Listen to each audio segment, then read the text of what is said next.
Hello, everybody. Welcome. It is Wednesday, May 18th. I hope everyone's having a good day so far. I know I'm a little late today, but I do still want to get some sort of content out. Today's not going to be playing games so much. This is opening packs of Magic cards, which may or may not be a good idea at this point in time. But, I mean, what's the worst that'll happen, right? Oh, we've got this. We're not gonna scrub out horribly. No, that'd be awful.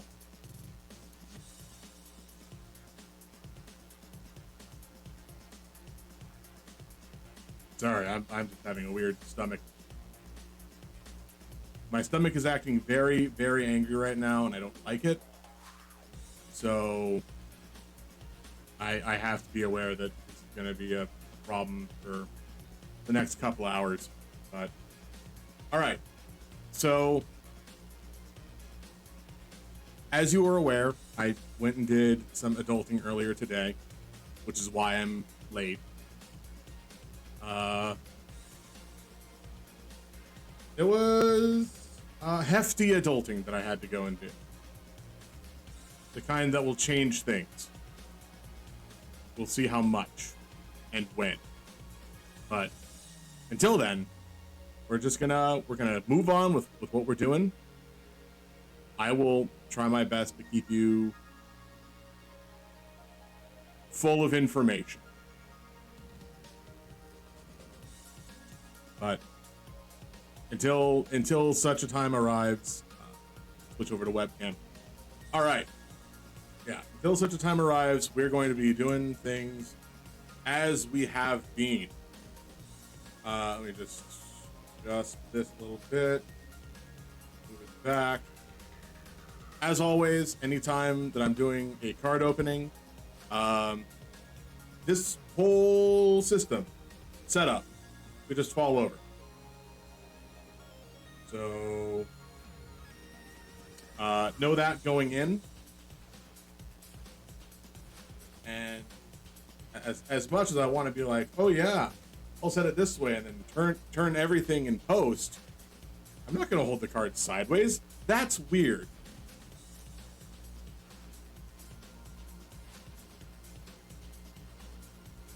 So this is what we get. I have one light, the light in my room. So today we have two boxes. I might not get to both of them. Might only get to the one. Realistically, I was going to be only opening these up and then showing the rares, as opposed, well, maybe the uncommons and rares. Not so much the commons this go around. We have already opened a box of each of these. Zal do be stuck in time. I'm stuck in time. Oh no! Oh wait, hold up. Sorry, I have the wrong music showing. I should have done that earlier. Boop, boop. Yeah. So, got two boxes. We have Kamigawa Neon Dynasty. This is not the... I mean, this is the box that I ordered, but this is an earlier one. And then Innistrad Midnight Hunt, the werewolf set. I've only opened one box of that, and then I think realistically, looking at certain prices of things, because each box has an expected value. Innistrad is not where money is. So if you were holding on to a box of Innistrad in hopes of being like, yeah, I'm gonna hold on to that and then sell it after the price goes up. The most expensive card is, sure, $60. The second most expensive is $15. I wouldn't. But that's just me. And since these are set boosters, there is the possibility of a card from the list, so we might actually make as much money on this box as we had spent. Maybe.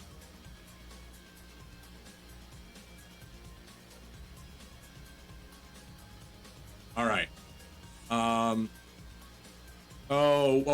Wait. I do need to do one thing real fast before stuff starts picking up, because I never changed it after emote attribution. Neat. Take a look into that. That's probably where the artist tag is. All right.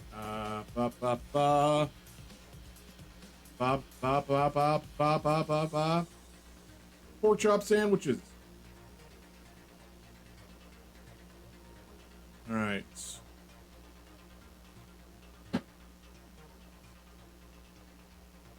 Okay, good. Now I've done that. I've made sure that is there. Okay. Yes.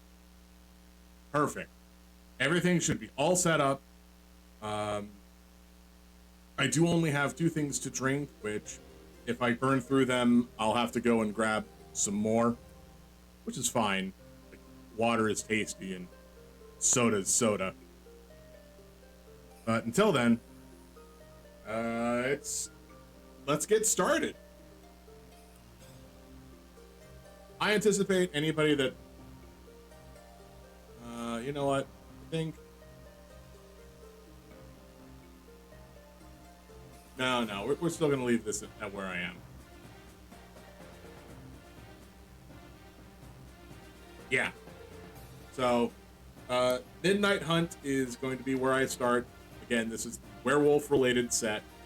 I will probably only show uncommons and rares, because time is wow, why is this really hard to open?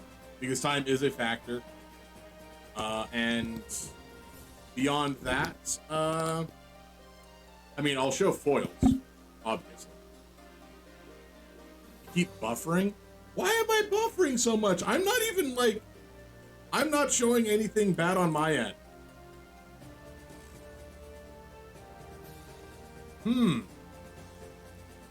That's not good. Like, and when I say I'm not seeing it on my end, I'm also not seeing it on the secondary screen. It doesn't help that there's nothing going on over here. And it's just like a blank screen. It's like, why is there a weird cat talking in front of what is ostensibly some sort of zombie lady, who is technically not a zombie lady? Like, I'm pretty sure she's not a zombie. Why is this so hard to open? What happened to my knife?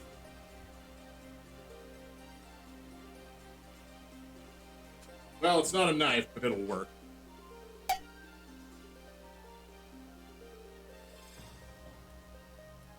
Huh. Yeah, you're having an issue. Looked like Trez was having an issue as well. Are they doing something dumb? There we go. I used a little screwdriver bit to open the box. Or at least to tear the plastic. Which, still good plastic. This is... I think this is after the point in time that everybody was all worried about Amazon employees messing with boxes or getting returns and then having them already be pre-opened and rummaged through.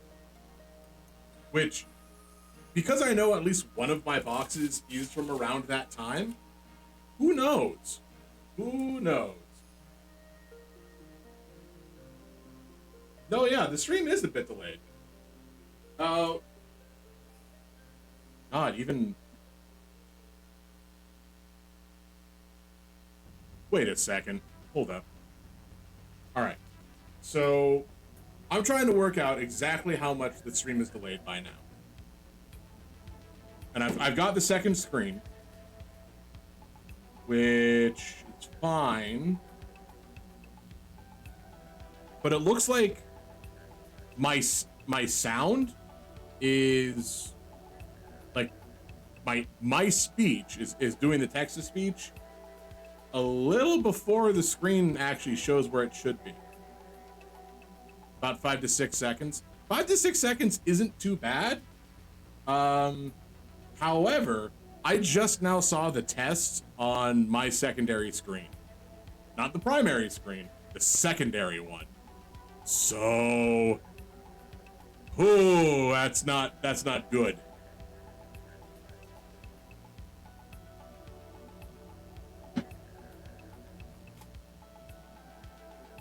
Oh my God.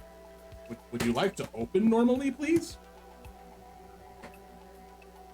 No, just tear up my thumb. Great. Cool. Gotta love paper cuts from cardboard. Just gotta love them.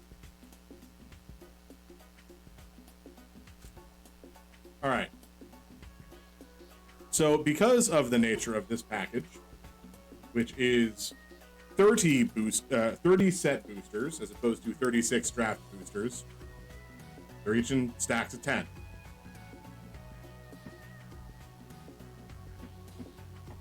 All right. Let's slide that thing over here so I can use it. Actually, let me change music again.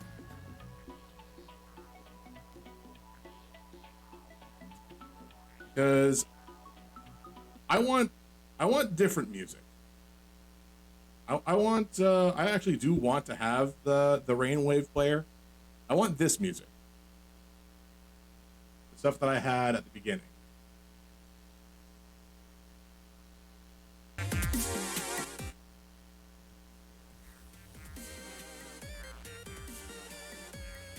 Just let me know if it's too loud, because I hear it at this volume too.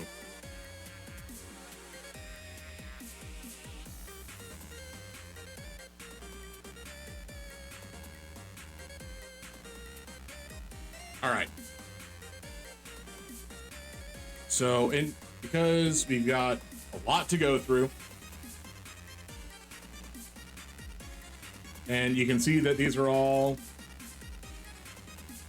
sealed, roughly. Just pulled you up on the work computer. Oh no, that might, well, I mean, that just means I'll be there on your work computer. And I am trying my best to not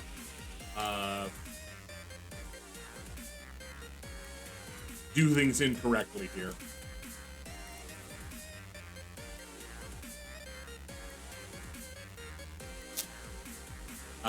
I do. The power keeps flickering, so I blame my stealing Wi-Fi from the next door. Oh God, right! I got out of there before the wind picked up. I hope the weather hasn't been too bad since I left.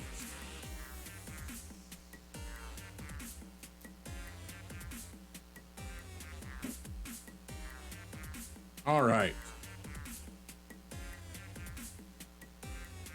Wait, what? Okay, first off, we have a clue. Just watching on the laptop, steal Wi-Fi from the restaurant next door. Right. All right, so firstly, we have a clue token, which is our token for this pack. And then the art is backwards, which is weird. So now I have no idea what the art is, but it's called Ritual Guardian. So, well, that's a Ritual Guardian, all right.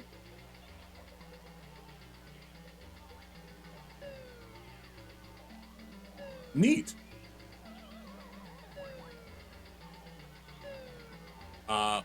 One of the fun things about this set. My little PogChamp. My little PogChamp. All right, Kirby, you managed to get in there. You are my little PogChamp for the next hour or so.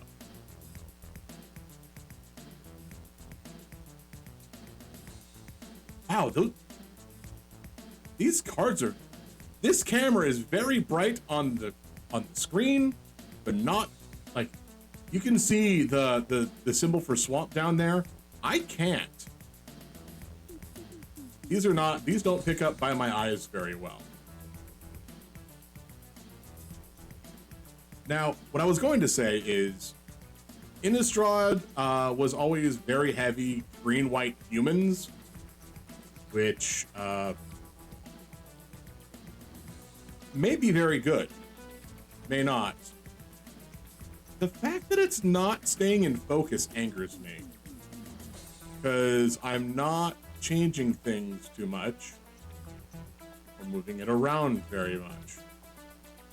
But each of these packs will have a black and white land. By that I mean a monochrome land, not just either swamp or plains. And if I remember correctly, we're just going to forego all commons entirely. So anything that's a common, we're just gonna kind of see as it goes by until we hit the uncommon. Which is weird because as set boosters, there could be a lot of uncommons. Or only two.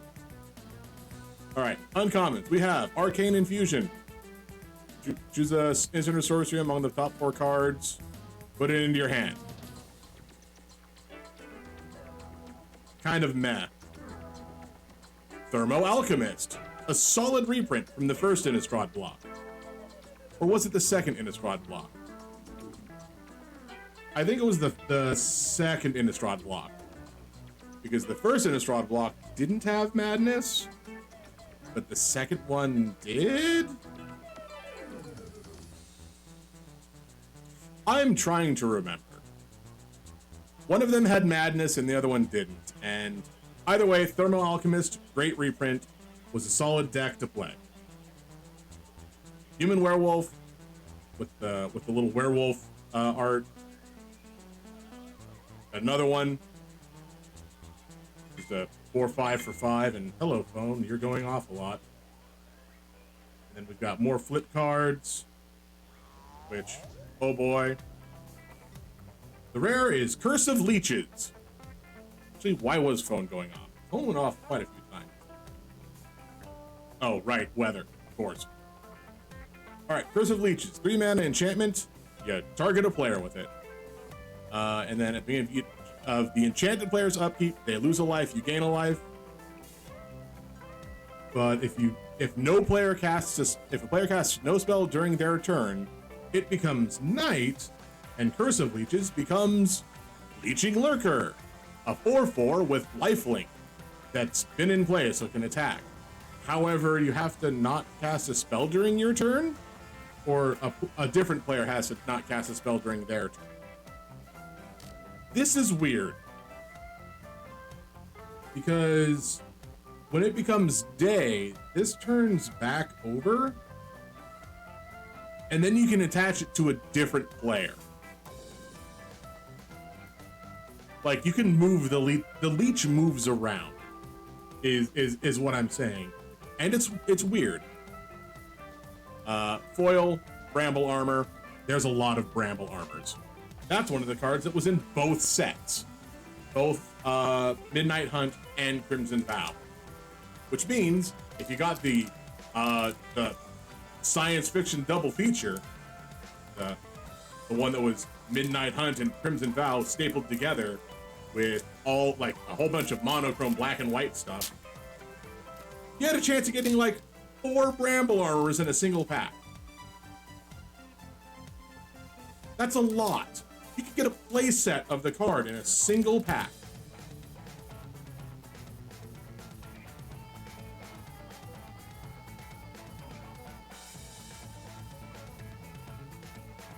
Token is a human. Human. Once we get there. Come on, get there. Hello, yes, I am human. Look at me celebrating with my pumpkin.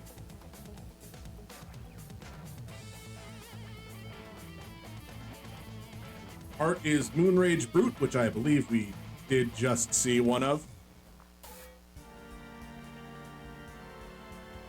Or we would have had I turned him around. That's fine. It's art. Black and White Forest. Skip through the commons again. If you do ever want to see what these are, let me know. I'll stop what I'm doing and go back to something. It dispels lightning bolt if it's nighttime. Otherwise, it's 3 mana for 3 damage. Unruly Mob, another solid this card's been reprinted like 3 times. Each time we've gone to Innistrad, there's been an Unruly Mob.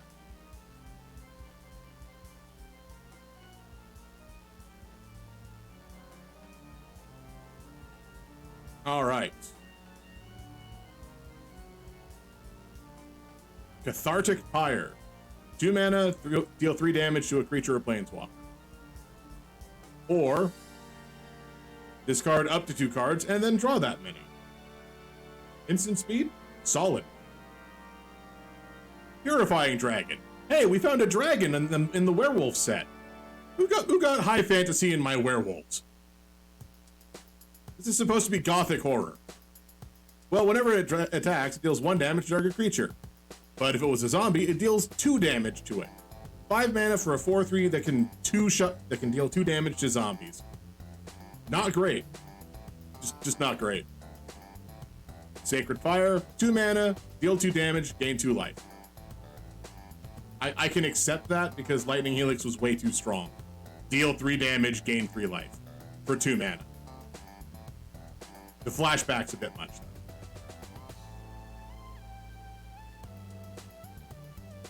My God. If anybody knows an easier way to focus cameras in, I would love to hear it. All right, we have Heirloom Mirror. Pay 1, discard a card, draw a card. Mill a card. And then put a ritual counter on the mirror. God, that's a lot of cards. That's like 3 cards. And then if it has 3 or more ritual counters, remove them and transform this. Where this becomes Inherited Fiend. Hello, Tennille. Welcome in. Exile a creature from a graveyard to put a +1/+1 counter on this. At 3 mana, that's still not great. But sure. If you're running a self-mill strategy, then it's probably not bad. Works very well with Madness as well. Tavern Ruffian, we saw. Oh, we have a Planeswalker. Teferi, who slows the sunset.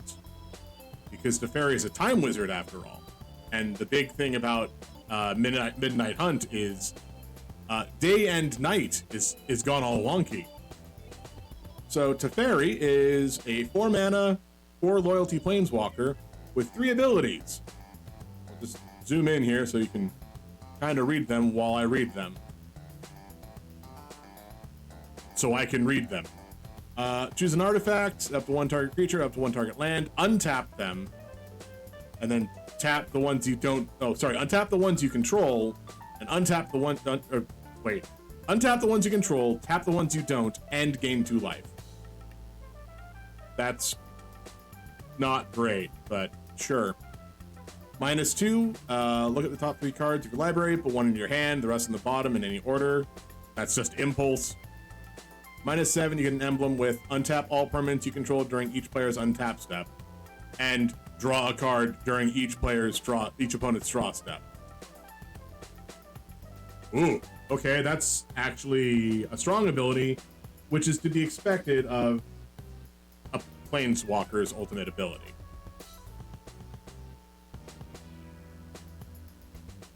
Foil is Celestia's Sanctifier. If it is neither night nor day, it becomes day.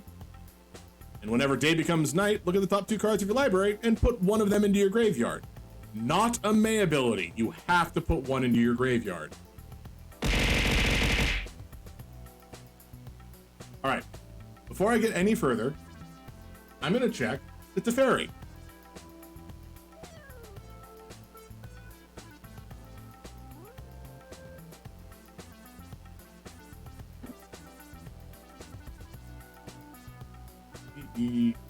F? No.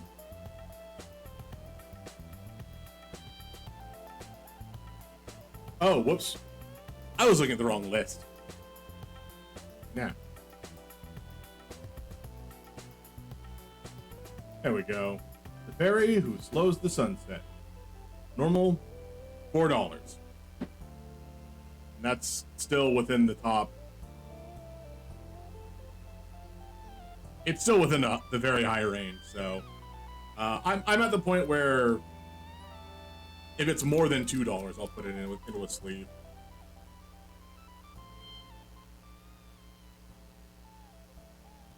Or, you know, an amount of reasonable variance.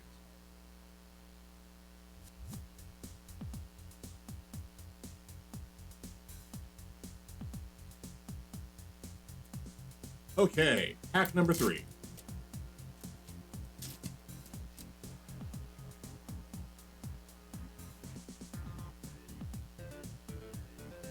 Zombie token.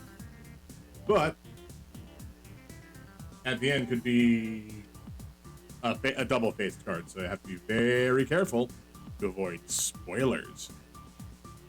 Did I beat Breath of Fire 3 yet? I have not beaten Breath of Fire 3 yet.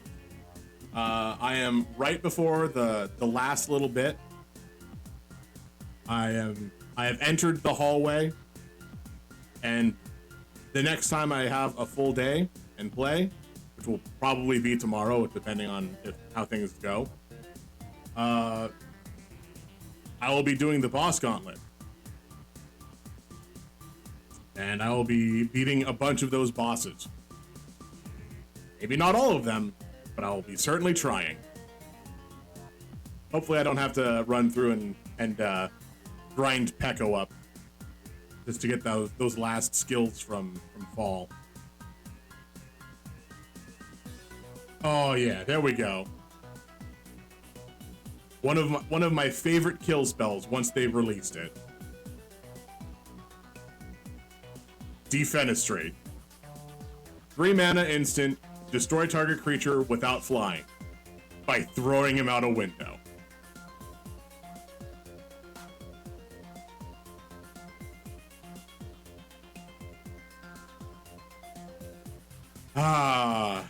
That's some good flavor right there.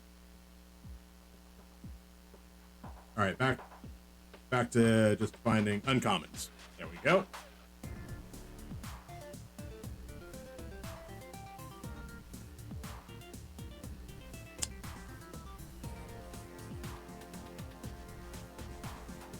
Yes, this is in fact Final Fantasy VIII. You can see it up in the top corner here underneath my hand. I have to be very careful about the music that's played in times like this, because if it's requested, it could very easily have a copyright claim when I upload this to YouTube later. But that's gonna be a different thing. All right, so Sunrise Cavalier, 3 mana 3/3 with trample and haste. Already you're doing good, but when you play it, it becomes day, and when day becomes night or night becomes day, put a +1/+1 counter on a creature you control. Ooh, you could double up on that and you could get some big beefy boys pretty fast. Sunset Revelry, 2 mana sorcery. If an opponent has more life than you, gain 4 life. If an opponent has more creatures than you, make 2 dudes. If your opponent has more cards than you, draw a card.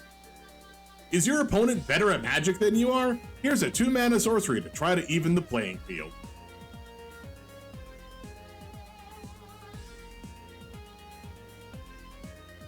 What on earth is this? I mean, it looks nice through the camera lens, but like, I am not seeing all the Warlock nonsense from it. But gain 3 life, it's a 2/4, it taps for mana, sure. It's also a common, so I really shouldn't care too much about it. Baneblade Scoundrel looks nice. When it comes blocked, each creature blocking it gets -1/-1 until end of turn. That's like flanking.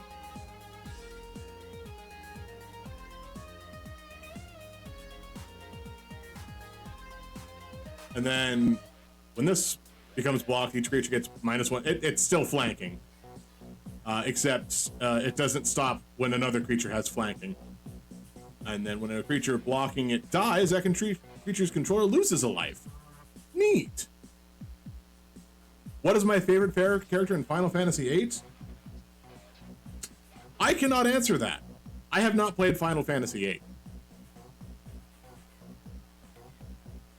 So that is unfortunately one of the few that I haven't. A rare is Rockfall Vale, a red-green land that enters play tapped unless you control 2 or more other lands, which is nice.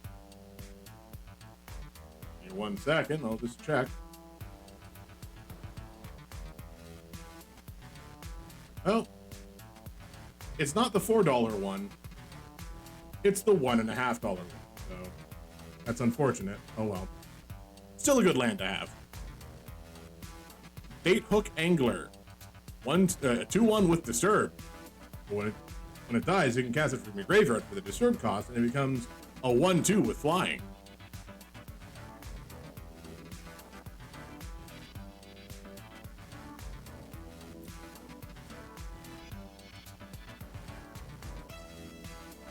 And then before you ask, who's my favorite just Final Fantasy character in general, I can't answer that. There's a lot of very good characters, and there are characters that people don't like, and I don't have the ability to choose my favorite overall Final Fantasy character. Devil card. Art is Field of Ruin, which they reprinted Field of Ruin for this set, apparently. Land, it's a forest.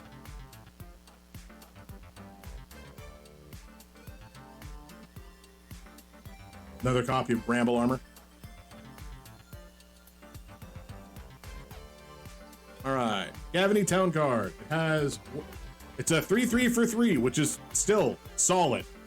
And it has Ward 1, so if your opponent wants to target it with a spell or ability, I think it's actually just a spell.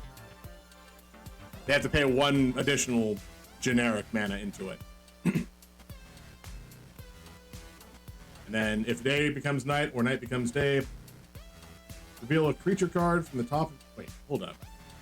Look at the top 4 cards of your library. Reveal a creature card with mana value 3 or less and put it into your hand. Oh. That's not super great, but oh well. Yours is Aerith. I see.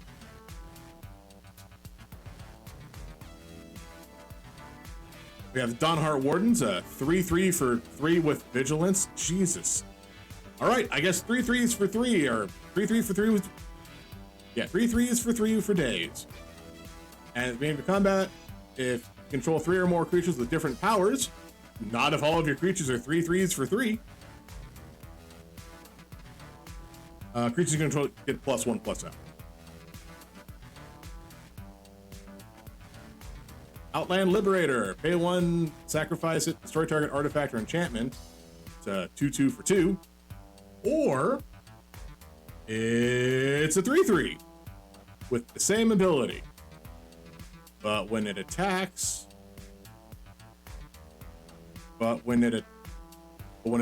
destroy target artifact or enchantment defending player controls.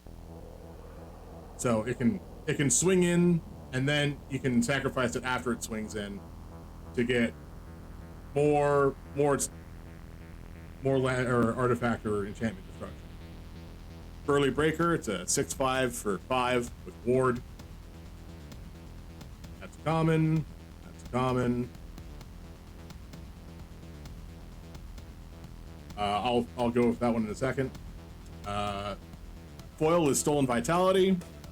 Target creature gets +3/+1. If it's a vamp, no. If it's your turn, it gains Trample. Otherwise, it gains First Strike.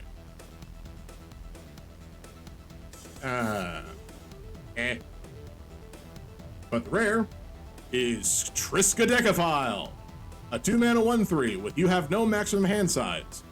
And at the beginning of your upkeep, if you have exactly 13 cards in your hand, you win the game.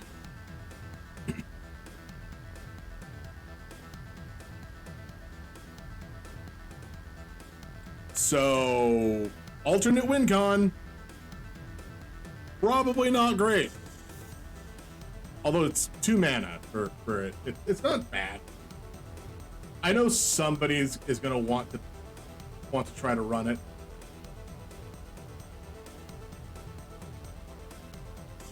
But it is not worth. It is not monetarily. Probably be really fun in Commander.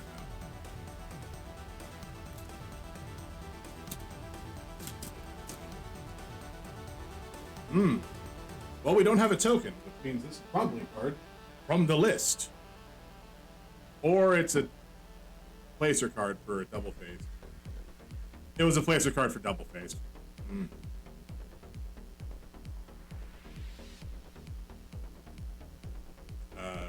Art card.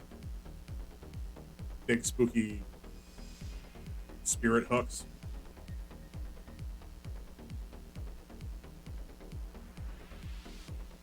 Lands is our land. Then we've got common, Timberland Guide. Again. Seriously, they've put this guy like so many times. Same art and everything. You can't stop me. I'm in charge of this Timberland.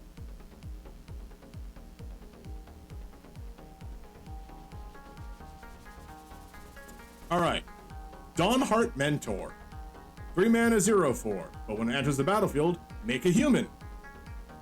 And if you have 3 or more creatures with different powers, you can pay 6, and target creature you control gets +3/+3 and trample. But only target creature. Not great. Contortionist Troop. Enters the battlefield with X+1/+1 counters on it, so it's 1 and X. Already solid. So maybe your end step, if you control 3 or more creatures with different powers, put a +1/+1 counter on target creature you control. Sure. Shady Traveler. Shady Traveler. Fangblade Brigand. It's a werewolf, so it does werewolfy things. Fangblade Eviscerator. I still like the old werewolves from previous Innistrad, not these ones, because they don't follow the same transformation rules. Ooh, okay, all right. Now I kind of see things slowing down a bit on my other screen. All right, our rare is Florian Voldaren Scion. Who on earth are you? 3 mana for a 3/3. Great. First strike. At the beginning of your post-combat main phase, look at the top X cards of your library, where X is the total among life your opponents lost this turn. Neat. Exile one of those cards and put the rest on the bottom of your library. You may play the exiled card this turn, but you still have to pay for it. No, you're bad. Like, sure, great. You're a vampire noble. Good for you. You're not a good card. There are so many better cards. Like a 6/6 that costs 4. That does effectively the same thing.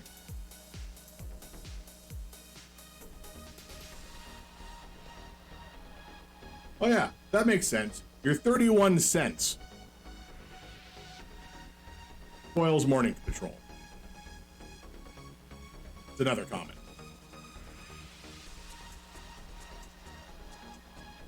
Well, we're hitting pack 5, so whatever 1/6 is.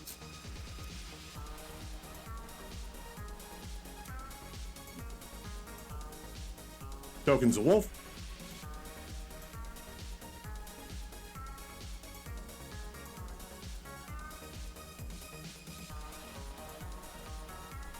Art card is some sort of snake gorgon lady. Not 100% sure. We'll see. We might see her. Land is island. Common, common, common, common.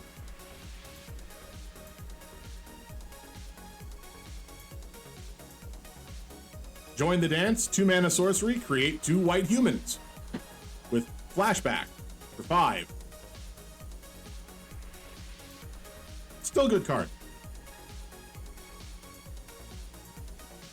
Ritual of Hope. Creatures you control get +1/+1 till end of turn for 2 mana. But if you have Coven, which is, it's the human, Coven is the human ability.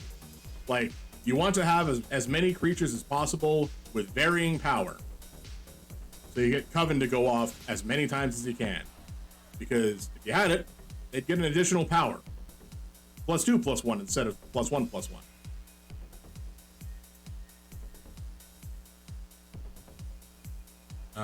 Dawn Hot Wardens.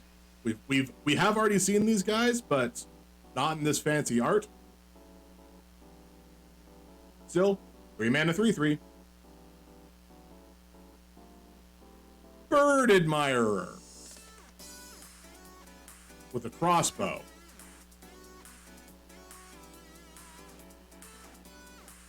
Just gotta get right in there on that cage.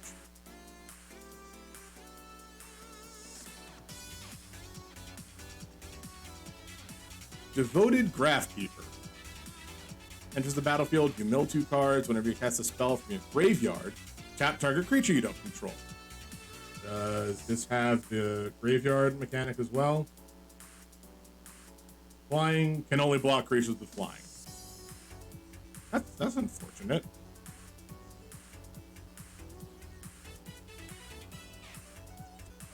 Rare is Slaughter Specialist. Hold on. A 2 mana 3/3? In black? When it enters the battlefield, each opponent creates a 1/1 white human creature token. Sure. Whenever a creature an opponent controls dies, put a +1/+1 counter on this card. I can use this. I can use this well. That's good. I feel like that is good, but it's not going to be expensive.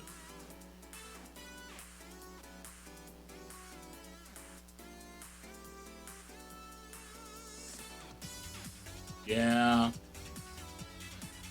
21 cents. Foil is a hobbling zombie, which is not a shambling zombie, or a very, very slow zombie. 3 mana 2/2 with Death Touch, but when it dies, you make a 2/2 zombie token with Decayed, which means it can't block. And if you attack with it, you have to sacrifice it. But if you don't care how many tokens you have, just the fact that you have zombie tokens, it doesn't matter.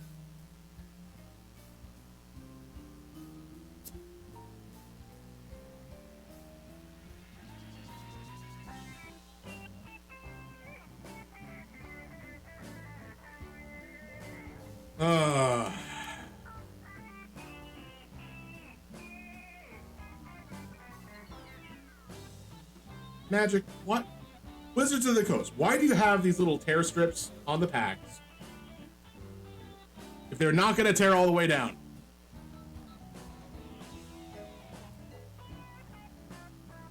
All that would have done is possibly damage to the cards inside.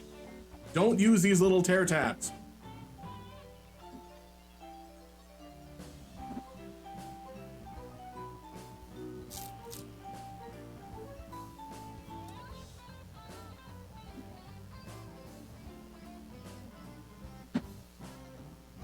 Here's that Decayed zombie token.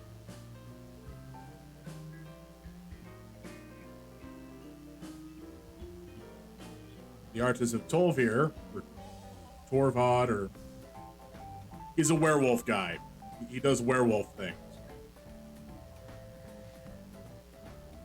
Land is Foil Plains, which I didn't notice until literally looking at the screen that you're looking at right now.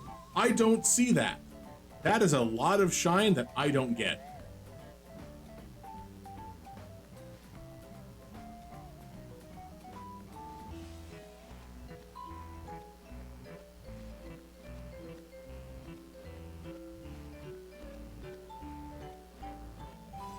288.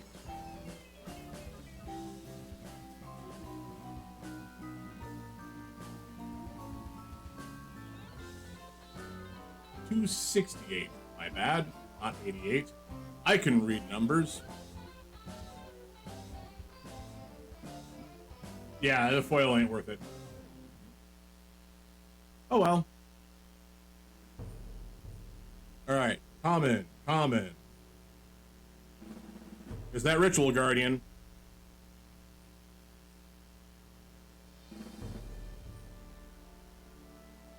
Cathar's Call. Enchantment.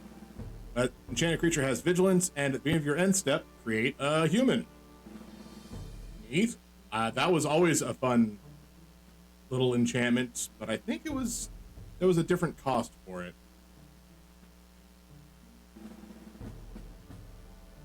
Defend the Celestis. What element is my favorite? Ooh, okay. Element.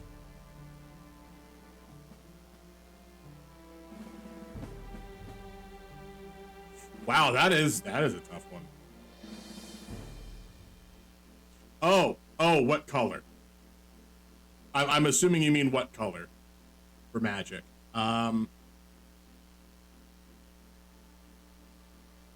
I'd have to say green. It is definitely, I very much fall under, I don't know. I do a lot. I've played this game quite a bit, and I've done a lot of different decks. A lot of my favorite ones have been using green, though. Just because they have the big payoff creatures, along with, like, the ability to get there.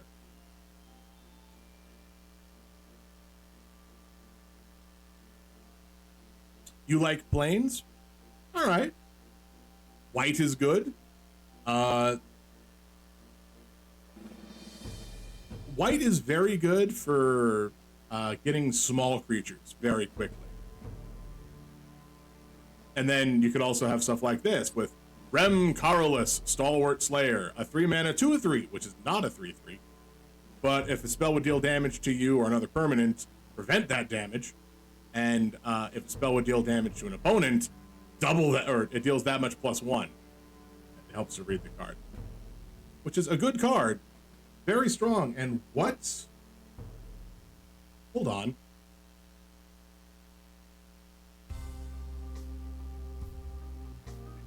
Yeah, a lot of times that's very good.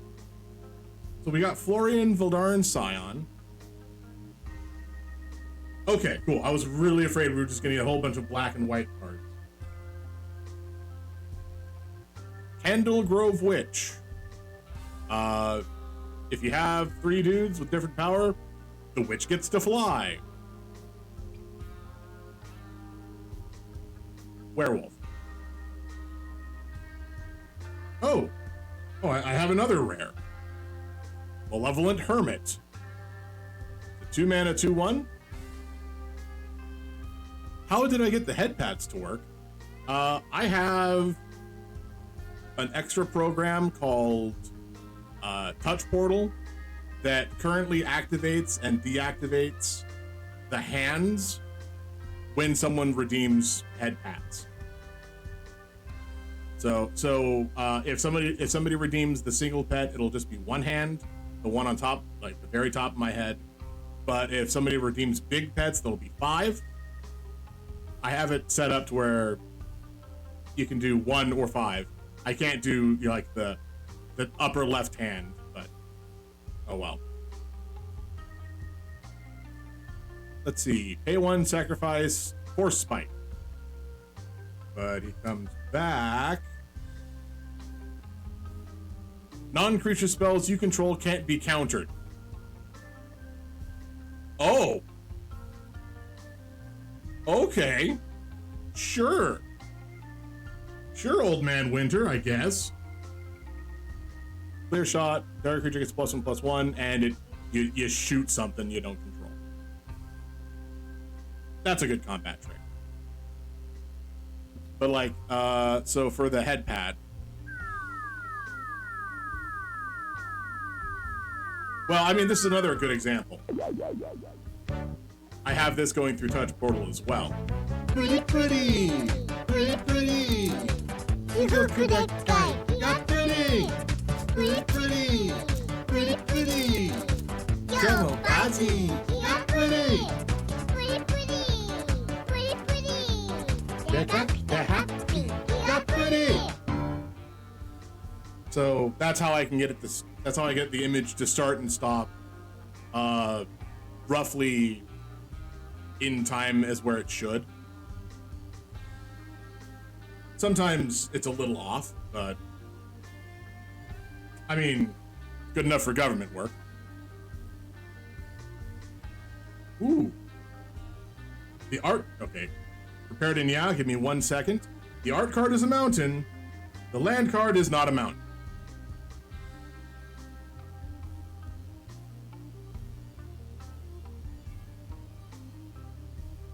Land card's a swamp.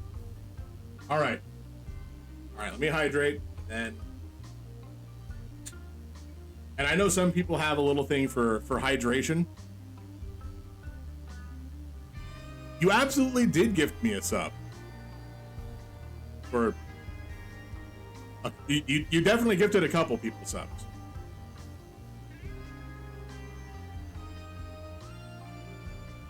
Ah. That is some good water.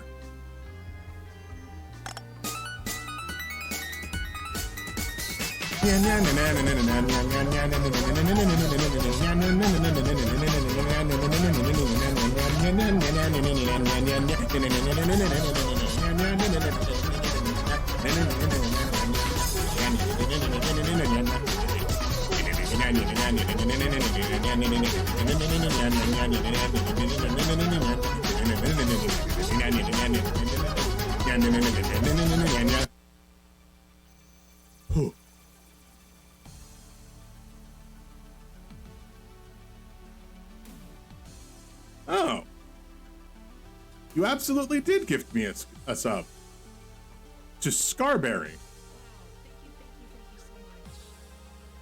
Interesting. Also, that wasn't muted. That should have been. Okay.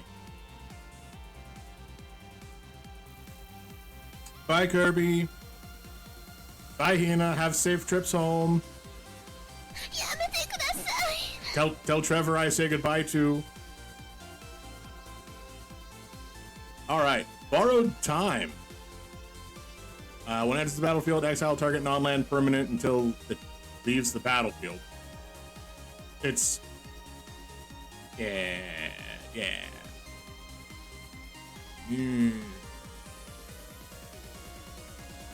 So it's not Oblivion Ring, but it's the thing that they made that replaced Oblivion Ring. Because Oblivion Ring could be broken by flickering it before you actually exiled the thing. Yeah.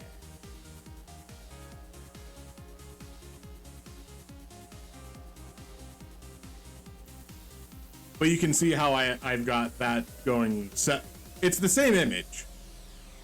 If I really wanted to, I could have them be different hands, each one. But when I was initially setting it up a year ago, those were what I found that worked. And I have yet to replace them. Loyal Griff. When it enters the battlefield, you can return another creature you control to its owner's hand. Because the goose horse said no.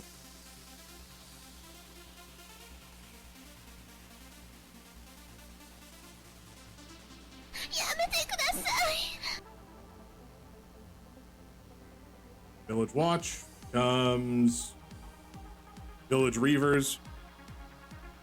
Kind of wish this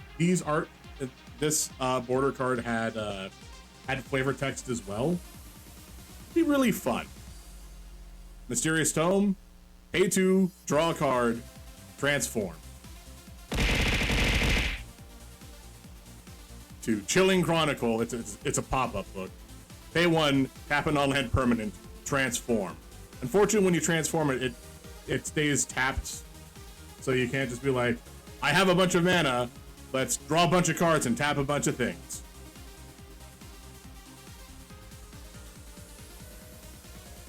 Death Bonnet Sprout. And if your upkeep, if there are 3 or more creature cards in your graveyard, transform this from a 1 mana 1/1 into a 3/3. With the beginning of your upkeep, you may exile a card. If the creature was exiled, put a +1/+1 counter on this. Ooh, that could be really good.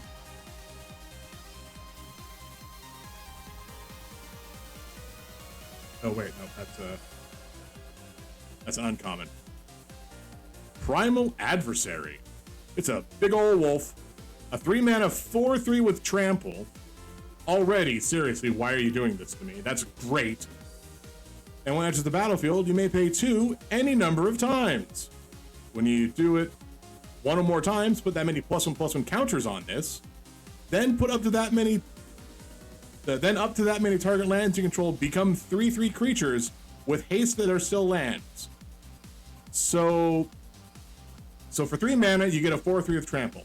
And then for every 2 mana beyond that, you put that many +1/+1 counters on this guy, and then that many of your lands, up to that many of your lands, become 3/3 wolves.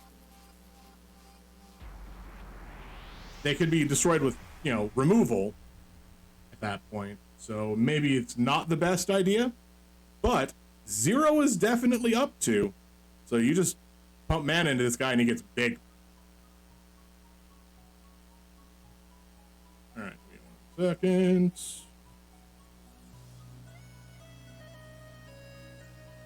Well, it's the normal Primal Adversary, so 84 cents. Still, very strong looking card. Shiny Ritual Guardian.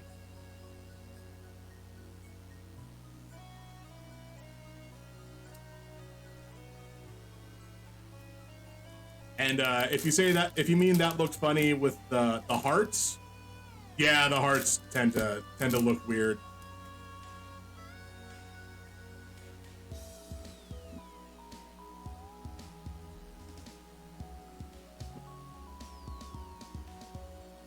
I hate these little magic mini games. Become a defender of the day or a monster of the night in this rock, paper, scissors style game. No, thank you.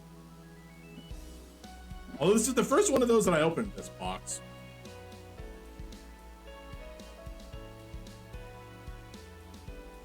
Art card, Lear, Disciple of the Drowned.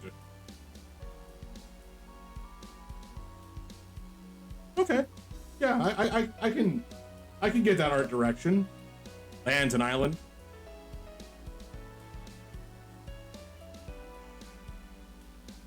Let's see, how many commons do we have? Four commons. Jewelcraft Trainer, 3/3 for 4. We were doing so good too. This one has first strike. And then if you have Coven, which again is 3 or more creatures with different powers, target creature you control gains double strike. So it deals combat first strike damage and regular strike damage. Deeply medium. Dryad's Revival. 3 mana sorcery. Return target card from your graveyard to your hand. Used to be cheaper. Unfortunate. Spellrune Painter. You need a guy to draw blood? Whenever you cast an instant or sorcery, it gets +1/+1 until end of turn, which is what you not want to have happen with werewolves. But when it's transformed, it gets +2/+2 till end of turn. But it doesn't have trample. It counteracts itself. If you want it to be big enough to deal damage, you have to have an opponent with no board, or you start using pump spells or other such combat tricks just to get it big enough that by the time you are done, it survives combat with whatever blocked it.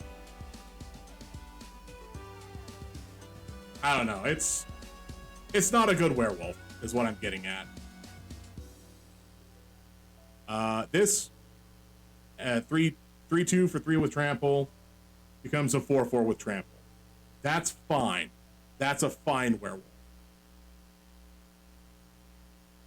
We've seen the Hangler. Old stick fingers. Hey everybody, we found solid fingers of the card. Black, green, and X for a star. Only 18k points left? Oh, that's nothing. I got 150,000 points sitting over here. Oh, 18k left to get. Hey, what? What do I have that's... Oh, the pick a game for me one. I forgot about that one for a bit. Also, I do have to go back to, well, maybe I'll go back to Pokemon Solar Light, Lunar Dark. We'll see. All right, when you cast this, reveal cards from the top of your library until you reveal X creature cards. Neat. Put all creature cards revealed this way in your graveyard, and the rest in the bottom in random order. Power and toughness are equal to the number of creature cards in your graveyard. So, reasonably, you could just cast him for 2 mana if you had a bunch of creatures in your graveyard already and you didn't need to put more in. But if you need to put creatures in your graveyard, this is a good way to do it, especially if you need just creatures.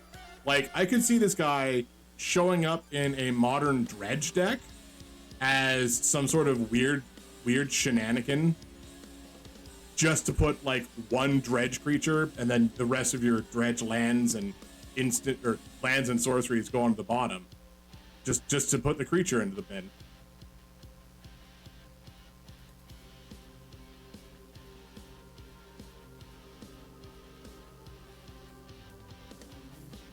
Got any more retro games from PS1, just so you know what type I'm thinking about?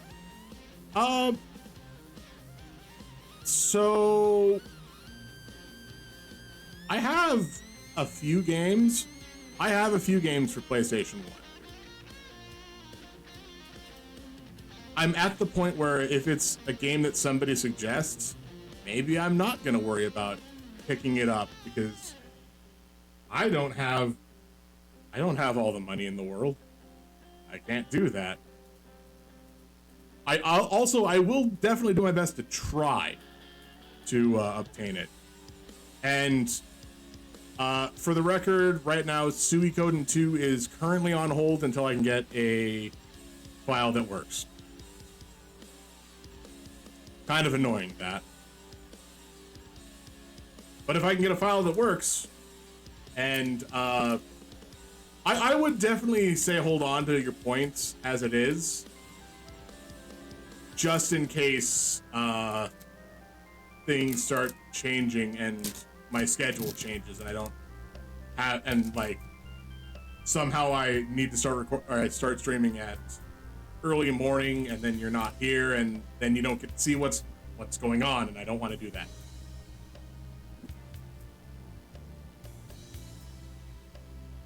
Whoops.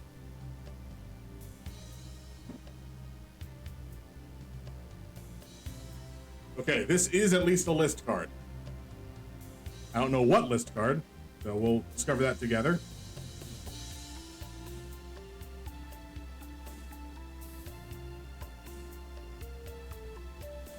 Some sort of homunculus. Homunculus all only have one eye, but no vowels in their name, I believe is the go-to lore for them. Come on. Like, I really needed to focus in on that. It's mostly void. Common, common, common.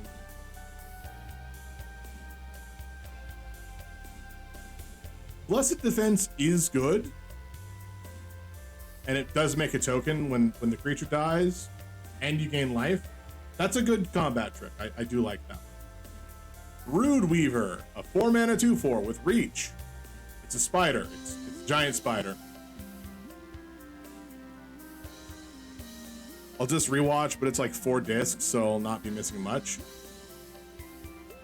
4 discs? I've only ever played one game on the PS1 that was 4 discs long. And that was Final Fantasy IX.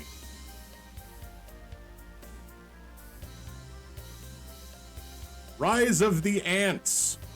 6 mana sorcery. Create 2 3/3 green insect creature tokens. You gain 2 life. It has flashback, sure. However, we already had a creature called the Ant Queen, which made 1/1 insect creature tokens that were ants. Why does this make 3/3s?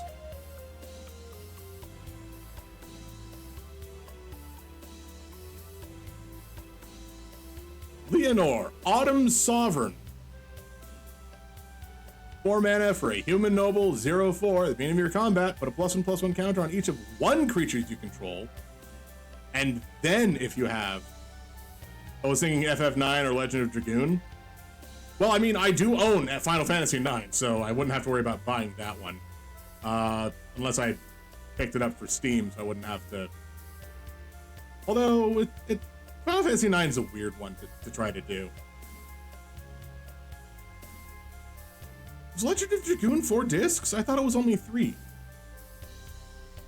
Either way, the last time I owned Legend of Dragoon, somebody scratched up the first disc when I lent it out to them, and I was unable to continue playing the game. So, all right, let me switch sides, because this is a commander card.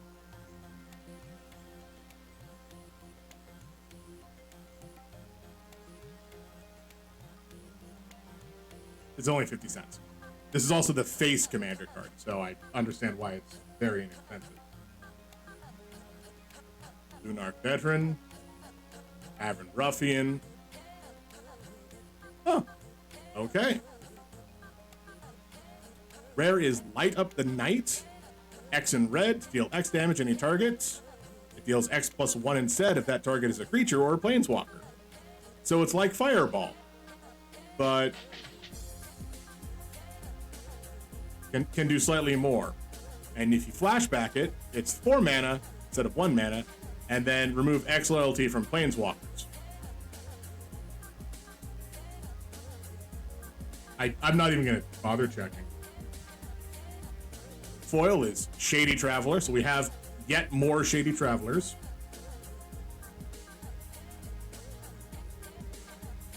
And our list card is Necrotic Sliver, everyone's favorite archetype. That's right, 3 mana for a 2/2, but it gives all slivers have pay 3, sacrifice this creature, destroy target permanent. Are you making slivers for basically nothing? Want your opponents to not have any lands? Run Necrotic Sliver, everything's gone. Everybody hates you.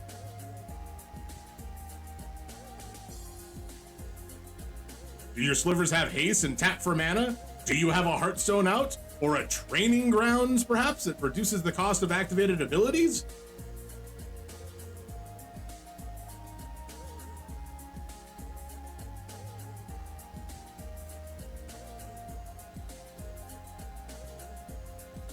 Find some way to create slivers for free, and then tap them for 1 mana and sacrifice them. I would send you mine, but with all the problems in the mailing system, you never know what'll happen. So the thing is, if I own the game already, that's not an issue, because that's what digital backups are for. Somebody damaged the game, I have to be able to play it. It's my game.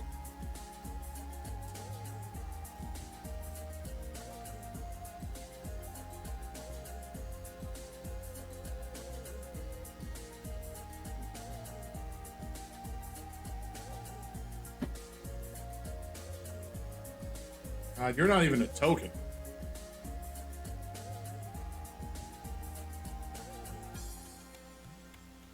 Wait, what is this? Larder Zombie. Oh yeah, we saw this guy once. Who keeps brains in their larder? Mountain. Oh, they reprinted Duress. Nice. Solid art, too. Good choice. Cemetery. Some sort of extortion. And there we go. That's all the comments. Dreadhound. A 6-mana 6/6. When it enters the battlefield, mill 3 dogs. Also, it's a demon dog. Whenever a creature dies or a creature in a graveyard is... Wait. Whenever a creature dies or a creature card is put into a graveyard from a library, each opponent loses 1 life? Oh, okay. Whenever a... Ooh, okay. But only from library. Interesting. Infernal Grasp. 2 mana, destroy target creature. You lose 2 life. No stipulations, just destroy target creature. That's why you lose 2 life. Unlike Defenestrate, where it's destroy target non-flying creature. And for 3 mana. Candlegrove Witch, you've seen her. You've seen that. And these are common anyway.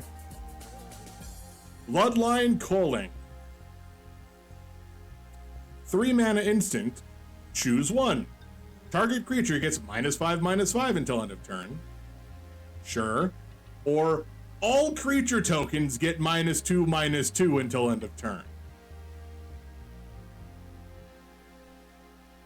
Ooh, boy, that is some spice. That'll definitely wreak havoc. 3 mana for -5/-5 is fine. Like, that's why Dismember is, 1 and 2 Phyrexian for -5/-5, but people play it because you only have to pay 1 mana for it. 1 mana and 4 life for a creature gets -5/-5. Kind of worth it. This, only good for the creature token part. Blade Stitched Scab. It's 2 A's. 2 mana for a 2/3. Other zombies you control get +1/+0. So if you have 2 of them, they're 3/3s. That's good. That actually is a good card.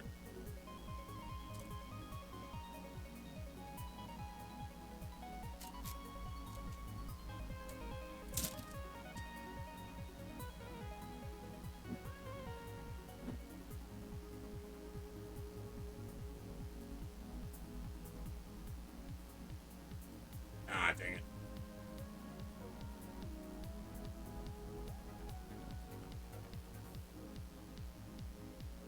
Oh. Wait, hold on. This is just Delver of Secrets. It's Delver of Secrets. He becomes an insect. I have 3 copies. Funny thing is, found 2 in a box. I thought I'd lost and we found out for about a new one. Oh boy.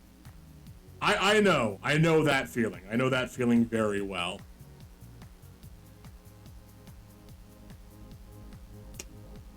Soul Guide Griff. 5 mana, 3/4. Flying, enters the battlefield, exile 1 target card from a graveyard. No, that's bad. And you're common, so why am I looking at you?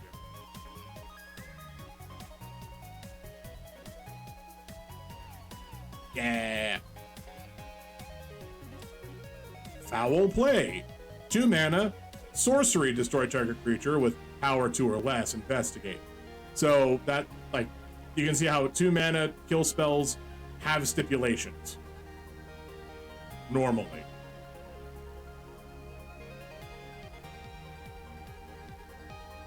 Boldaran Ambusher, it's a vampire archer.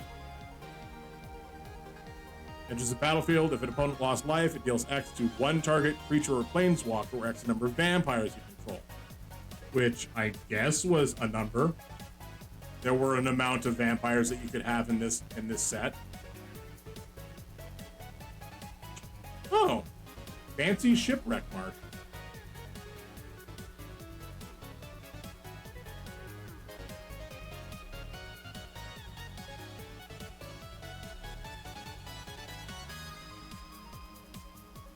I would call that borderless.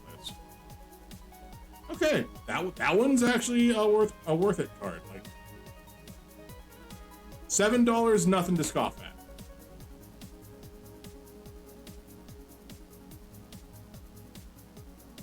Yeah, because the art definitely extends there. That is borderless. Besides, what's the other one? The other one would have been $3. And there's still a chance to see another rare in this pack. Bird Admirer, we've seen. Bird Admirer, we've already seen. Bereaved Survivor. Whenever another creature you control dies, transform it. It's a 2/1 human peasant that becomes a 3/2 human soldier. Whenever it attacks, return target creature card with mana value 2 or less from your graveyard to the battlefield tapped and attacking. Okay, sure, Dauntless. I'm not gonna say no to that. It's a 3 mana that has that ability, but still not bad. Rite of Harmony. 2 mana instant. Whenever a creature or enchantment enters the battlefield under your control this turn, draw a card. Ooh, okay, yeah. I don't have high hopes for the price of this, so I'm not even going to bother looking it up. But, oh, wow, that is a lot. That is a good card. A foily bloody werewolf.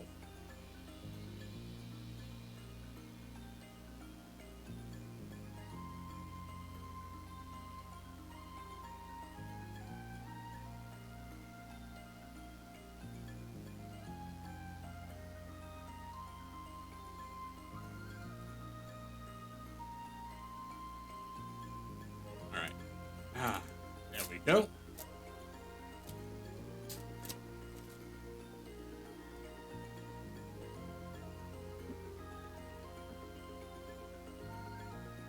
Ground token.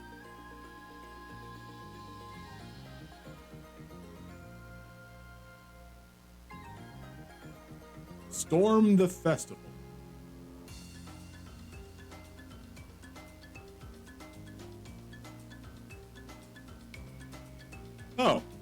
Oh, it's werewolves causing problems. Because of course they are. Why wouldn't? Why not? Island.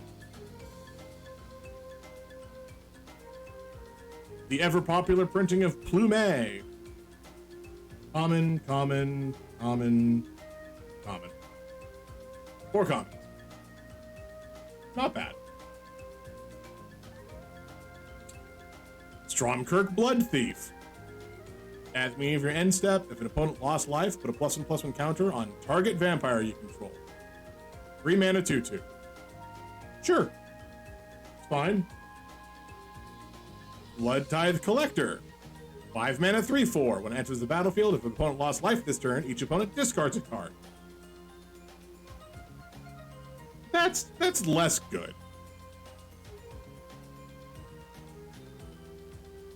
Werewolf. Kessig Naturalist. Also a werewolf, but this time it actually has text.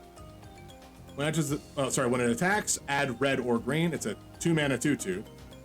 And until end of turn, you don't lose this mana as steps and phases end.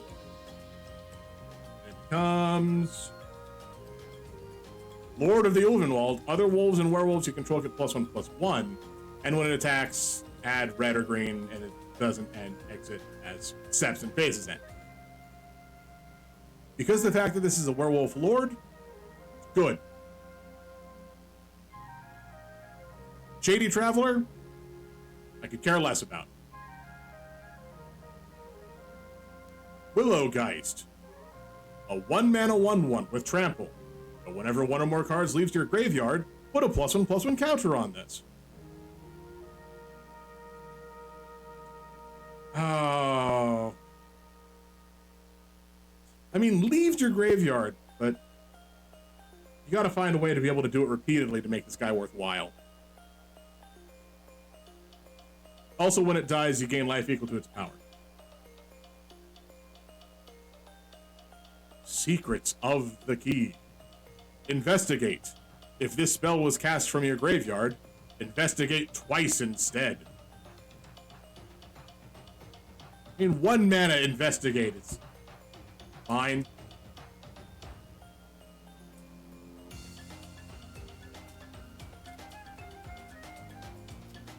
Like we used to have that in green, where you would investigate and then give a creature +1/+1 for each clue token you had.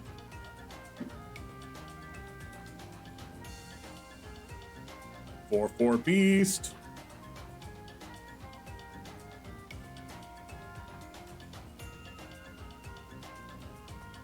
Primal adversary. That's that big wolf. That's a big wolf, all right.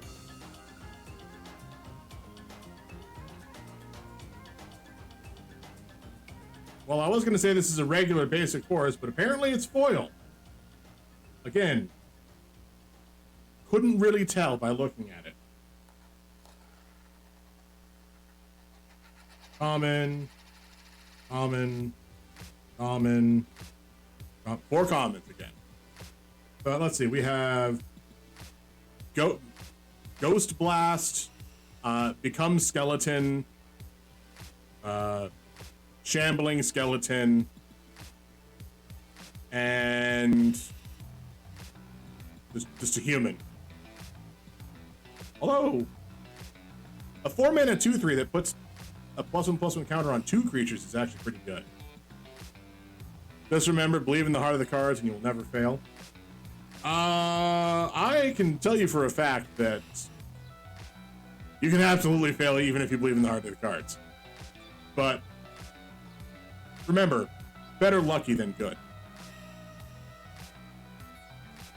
We have Hungry for More, a 2-mana sorcery. Create a 3/1 black and red vampire with trample, lifelink, and haste. Sacrifice at the beginning of the next end step, and flashback for 3. So you can cast this on turn 2 and turn 3 and just dome them. Just get right in there.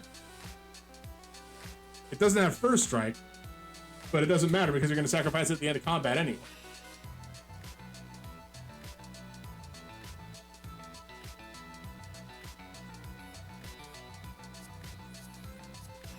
Vampire Socialite.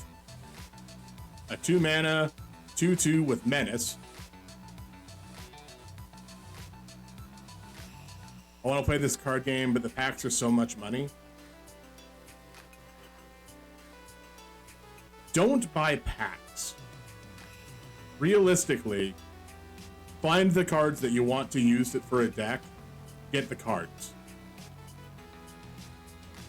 I know, yes, haha, I'm opening all these packs right now. This is not worth it. Like, I don't even know how much I paid for this box anymore. I have opened 2 cards that are a greater than $4 value. That's it. All of the rest of these, probably less. Or at least I've opened 2 rares that have greater than $4 of value. I don't know if there is an uncommon that is expensive from this set. But that's a different question entirely. Since enters the battlefield, if an opponent lost life, put a +1/+1 counter on each other vampire you control. As long as an opponent lost life this turn, each other vampire you control enters the battlefield with an additional +1/+1 counter. Oh, no. Ooh, okay, yeah. That is a good vampire. That's a bad werewolf. That's an okay werewolf.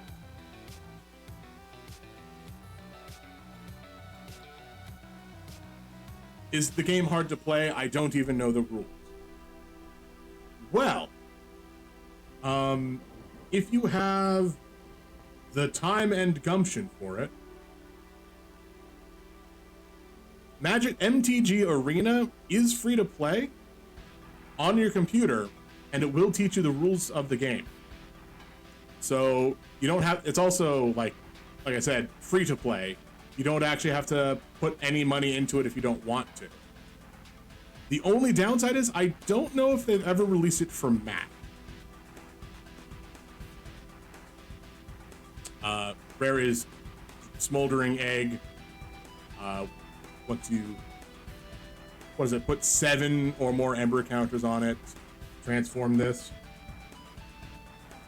and it becomes a dragon. Whenever you cast it, insert a sorcery spell, it deals 2 damage to a target. I don't know why it's called Ashmouth Dragon. It's Shockmouth Dragon, but sure, whatever. Foil Immolation. This is also a reprint. I am very familiar with Immolation as a card. It's good removal. Good, solid. +2, -2. It's great.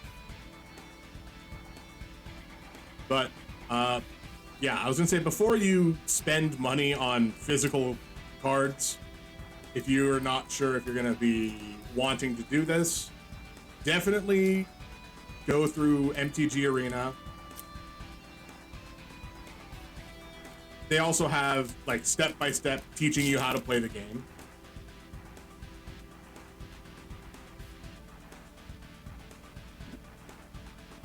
And since it's an official product of Wizards of the Coast and Magic the Gathering, you get everything that would be helpful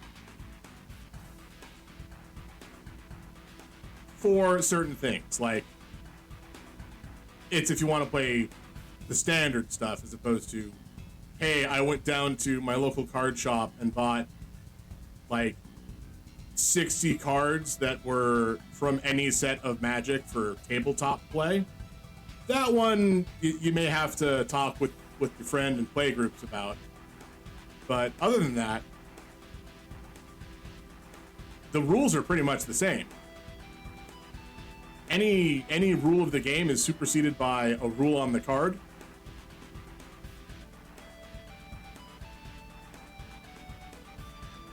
Even when it comes to deck construction.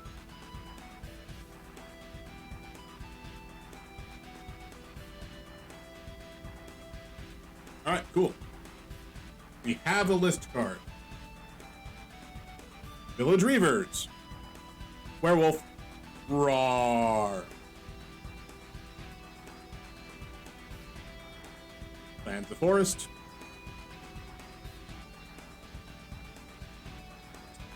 Common.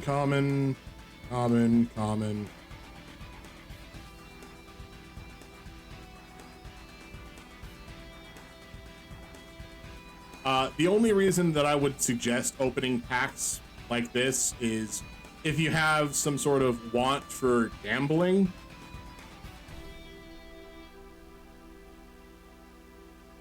Or, like, because I'm doing this for content right here. That's another thing. Because there are, at this point in time, so many different pack types. I don't know which one you would want. The only reason I go with set boosters is because of the list card possibility. Play with Fire. 2 mana instant. Deal 1 mana instant. Deal 2 damage to any target. But if you dealt damage to a player this way, you scry 1. It's like Magma Spray, but cheaper. Unnatural Moonrise. 2 mana sorcery. It becomes night. Period. It's now night. Until end of turn, target creature gets +0 and trample, and when this creature deals combat damage to a player, draw a card. That doesn't matter. What matters is it is now night.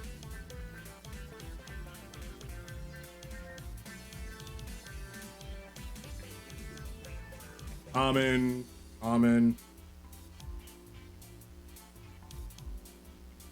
Ambitious Farmhand with Coven. When it enters the battlefield, it's a 2 mana 1/1, but when it enters the battlefield, you may search your library for a plains, reveal it, and put it into your hand. Okay. All right. Solid. 3 mana, transform, only if you control 3 or more creatures with different power. It becomes a 3/3 with lifelink. Okay, that's fine. That's a good card. Sigardian Savior. 5 mana angel when it enters the battlefield. If you cast it, 5 mana 3/3 angel. If you cast it, return up to 2 target creature cards with mana value 2 or less from your graveyard to the battlefield. That doesn't sound good.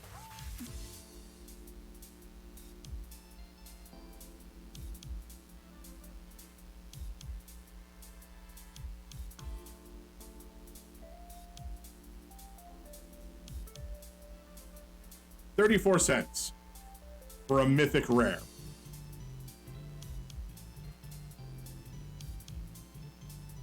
That's fine. That's I mean, that's okay. What is my favorite card that I've pulled so far? Well, aside from my happiest flavor of the set being Defenestration, I think it's going to be this next card. Yeah. I think I'll go with Lightning Bolt.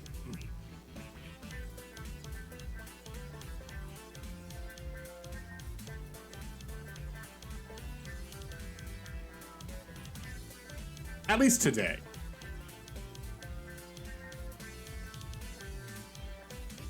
That is a nice lightning bolt, too.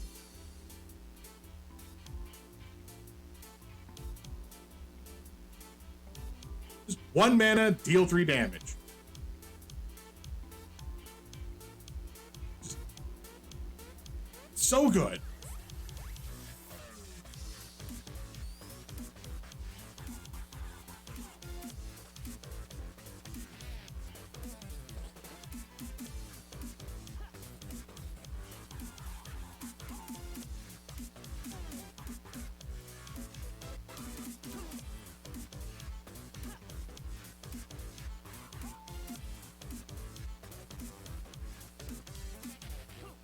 I am questioning this because Lightning Bolt has always been a weird situation when it comes to prices.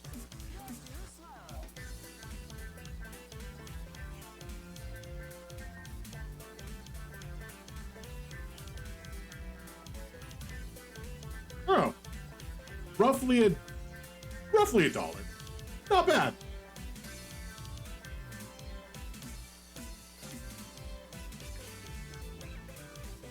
No complaints there.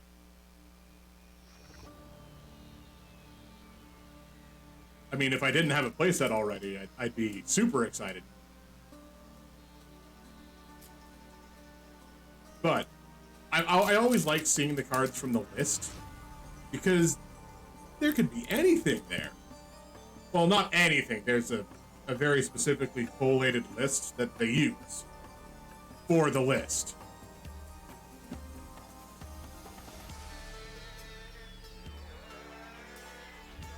Creeping in.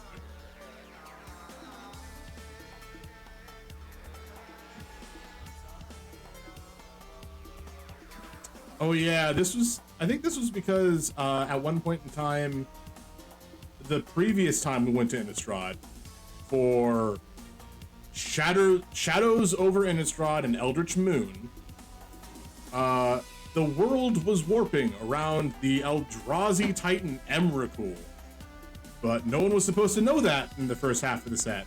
So in the second half of the set, when everybody started kind of flesh merging together into monstrosities, there was a whole town that just became a single entity. Shiny Island.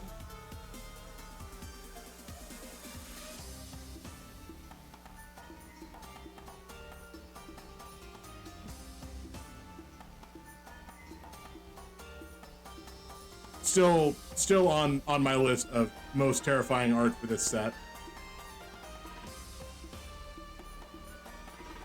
It's a zombie bird. They put a zombie head on a bird. The Falcon Abomination.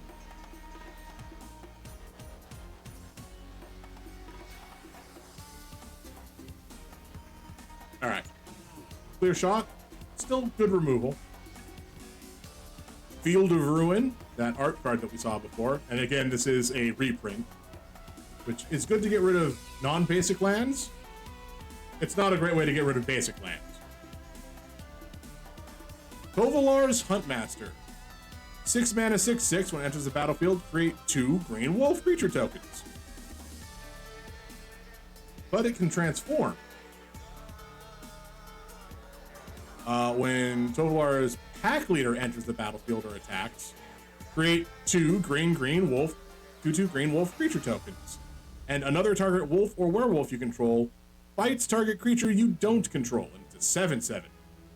Okay, that's not bad. That's actually pretty good.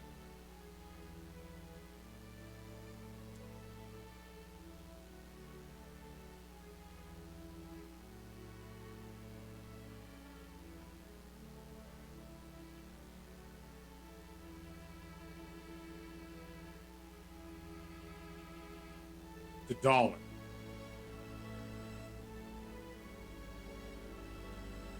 Death Bonnet Sprout we have seen before. Still good. Flame Channeler. Whenever a spell you control deals damage, transform this. Alright. 2 mana 2/2 into 3/3. Whenever a spell you control deals damage, put a flame counter on this. 1, remove a flame counter, exile the top card of your library, you may play that card this turn. No. No, that one's not so good. Normal art for Rem Karalaus, Stalwart Slayer. So, good for him. Dawnheart Rejuvenator, foil. And list card, Shelldock Isle, one of the hideaway lands from original Lorwyn block.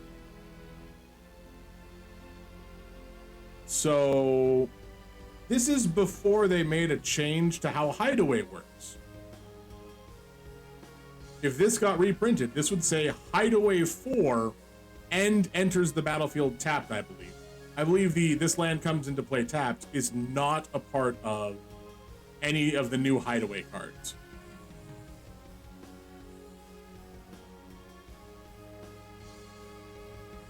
And then let's see. So you look at the top 4, put it underneath it, and then put the rest away. And you can pay 1 and play the removed card without paying its mana cost if a library has 20 or fewer cards. I feel like that's not going to be a lot. But I really should leave an open tab just for list cards.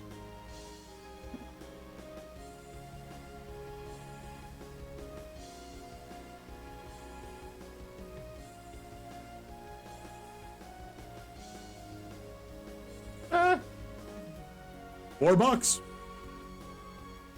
It's within range.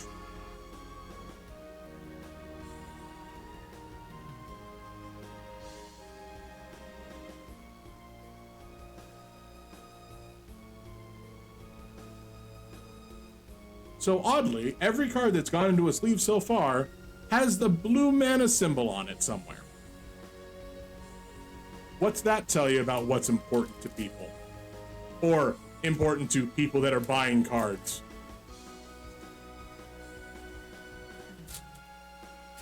If it's blue, it's gonna be expensive.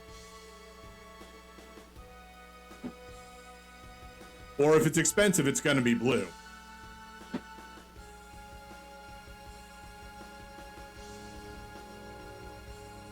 Day-night magic. Again, no. All right. Art, Untamed Pup. Oh, it's got a little oil symbol at the bottom. Doesn't look bad. I wonder what it actually is supposed to be. Or what's supposed to become that. Lands a swamp.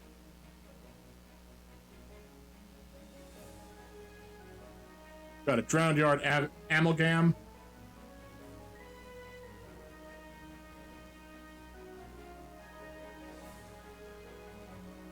4 commons. It's fine. Fading Hope. 1 mana, return target creature to its owner's hand. Nice. Just unsummon. But if its mana value is 3 or less, you scry 1. So it's unsummon with upside. Dissipate. Counter target spell, exile it. It's Dissipate. They reprinted Dissipate. And the Grove Witch we've seen. Covetous Castaway. When it dies, mill 3 cards. It's a 1/3 for 2. That's when Ghastly Castigator enters the battlefield, shuffle up to 3 cards from your graveyard into your library. And it's a 3/4. Not bad. Still wouldn't run it. Baneblade Scoundrel. It's that guy with flanking almost.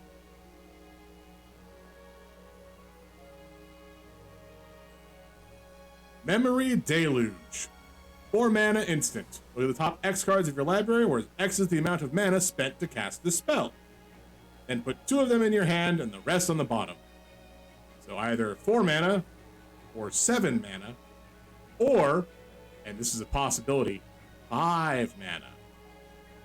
There are ways to cast spells for other costs, and you can make them so much higher than what they're supposed to be. Just to make good effects happen. Homestead Courage. 1 mana, sorcery. Put a +1/+1 counter on a creature you control. It gains vigilance. Flashback for 1. Solid spell. It'd be better if it had instant speed, even if it still gave vigilance until end of turn. But that's kind of, you use it before combat, just to be like, all right, now my guy doesn't tap to attack, and he's a good, solid attacker.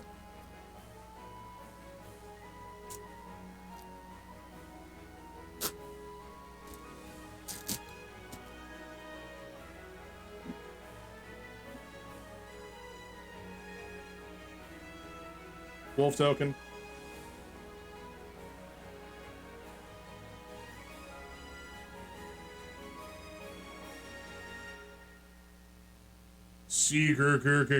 Oh, Sigarda. Sorry. Sigarda, champion of... It's just Sigarda. She's an angel. There were 3 angels locked away inside of a thing called the Hell Vault. That was the whole first foray into Innistrad. What is going on? Why is that so buffery? Like, wow, I'm using the wrong mouse.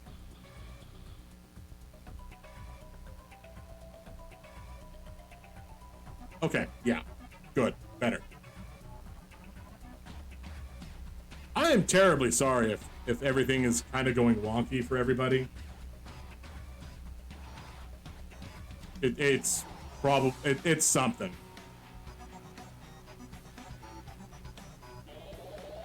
For commons. On to uncommons. Nibblegast Intruder. Flash flying 2/1 for 3. Enters the battlefield up to 1 target creature an opponent controls gets -2/-0 till end of turn. Be careful, that spirit can block very effectively.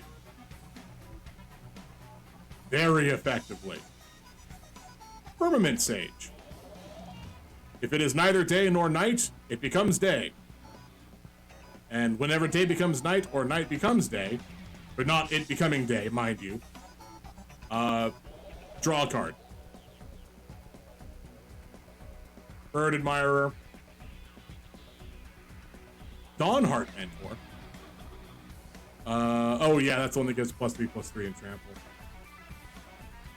Bird Admirer. We have so many Bird Admirers. Geist Flame Reservoir.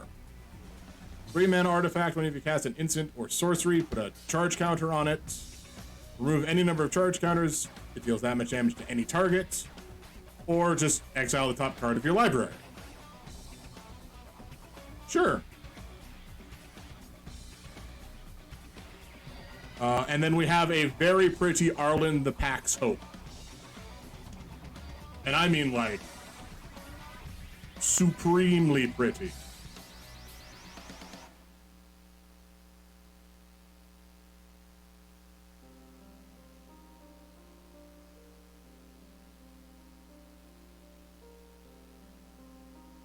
All right, so let's see.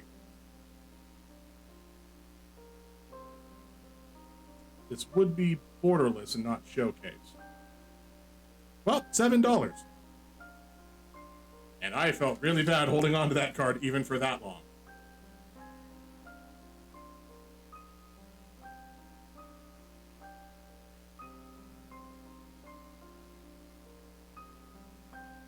So, before I put this over in the pile, however, let's see what she does. So, the 4-mana Planeswalker with, 4 loyalty. And it has Daybound. So when it becomes night, this transforms.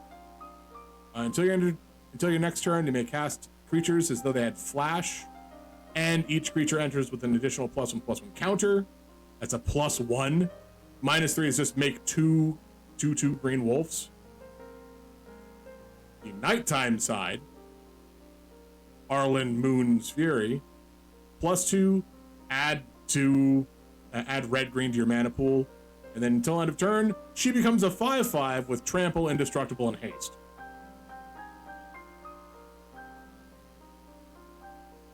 So if you cast her, and then in the same turn, or during this turn, it's already night,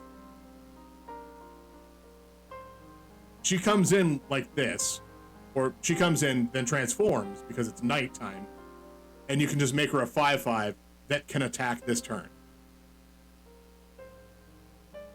All right. It's not Gideon, but nothing's ever going to be Gideon again. Gideon died.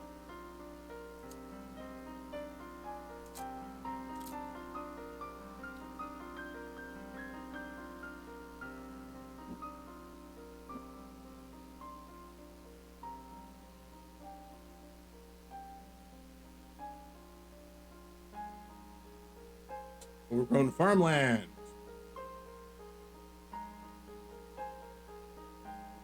It's literally overgrown farmland. I'm not sure what we expected. Lands a mountain.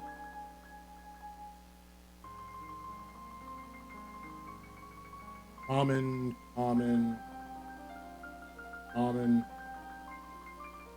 Huh, only 3 commons.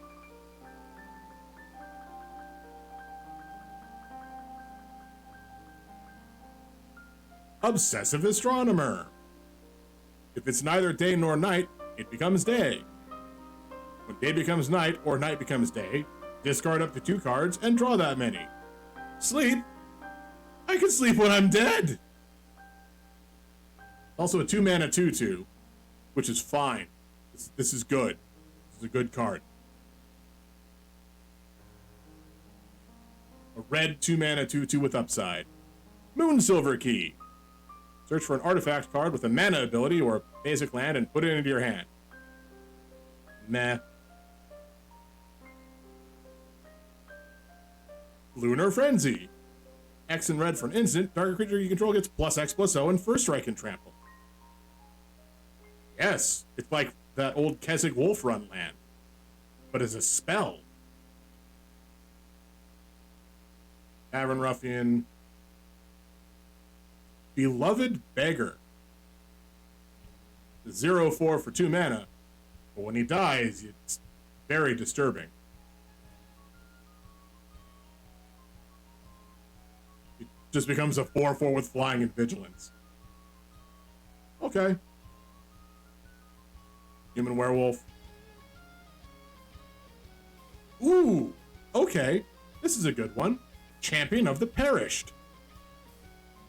1 mana, 1/1 zombie. Whenever another zombie enters the battlefield under your control, put a +1/+1 counter on Champion of the Perished. Now, this is because in the initial Innistrad set, there was a 1/1 human named Champion of the Parish. Parish. Whenever another human entered the battlefield, put a +1/+1 counter on it. It was a good card. Champion of the Perished, also a good card. Just probably not expensive.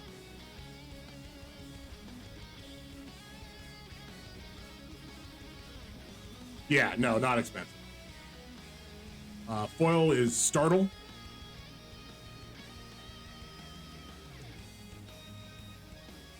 Oh, right. We have a card from the list. Raven Familiar. It's a 3-mana 1/2 with flying and echo. So at the beginning of the upkeep of the turn following this coming into play, sacrifice it unless you pay its echo cost. When it enters the battlefield, look at the top 3 cards of your library, put 1 in your hand, and the rest on the bottom in a random order. This is not a good card. This is like actually not good. I don't even remember what commander deck this is from. Don't look into getting this card.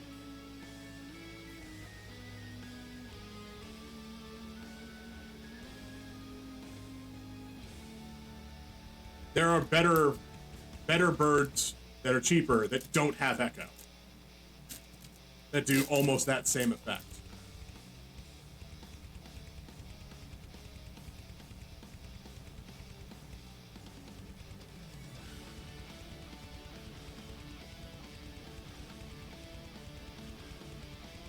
Art card is Jadar, Ghoul Caller.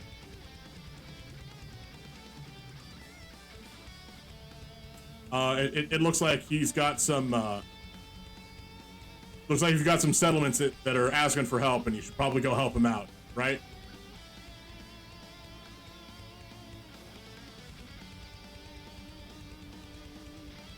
Lands an island.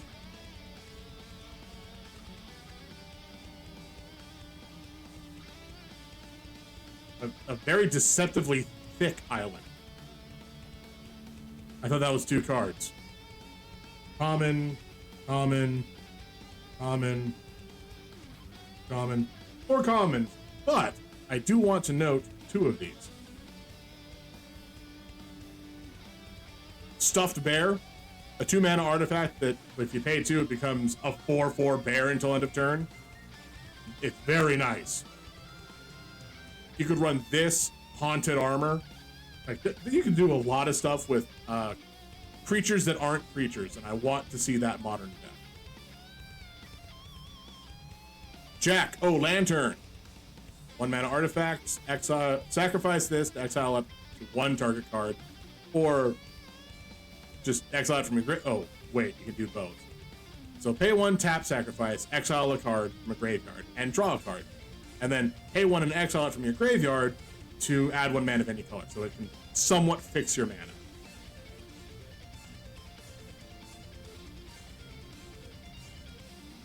Ah, yes, you must always beware the otherworldly gaze.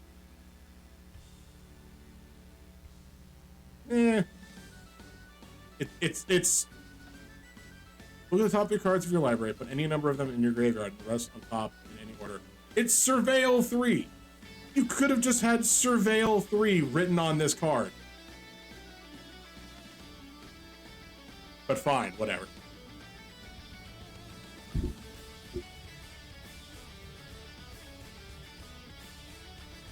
Storm Skrillex. Skrillex, sorry. 5 mana, 2/4, instants and sorceries cost 1 less. But whenever you cast one of those, it gets +2/+0 till end of turn. It's too expensive for what it is. Seize the Storm. Create a red elemental creature token with trample, and this creature's power and toughness are each equal to the number of instants and sorceries in your graveyard, plus the number of cards with flashback you own in exile. 5 mana sorcery, 7 mana flashback. Not great. Ludovic, Necrogenius. 2 mana human lizard. When it enters the battlefield or attacks, mill a card. Then X, double blue, double black, exile X creature cards. Transform Ludovic. X cannot be 0.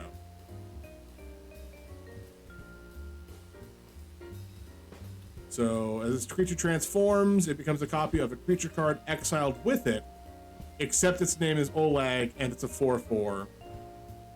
Then put a number of +1/+1 counters equal to the number of creature cards exiled with it. Okay. It's not great.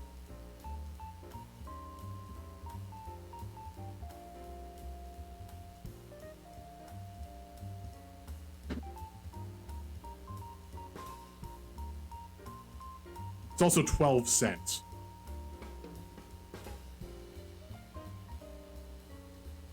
But the non-showcase frame is 11 cents, so that's like a 9% increase of value. Shady Traveler. Again. Monarch Veteran. Whenever another creature enters under your control, gain a life. Alright.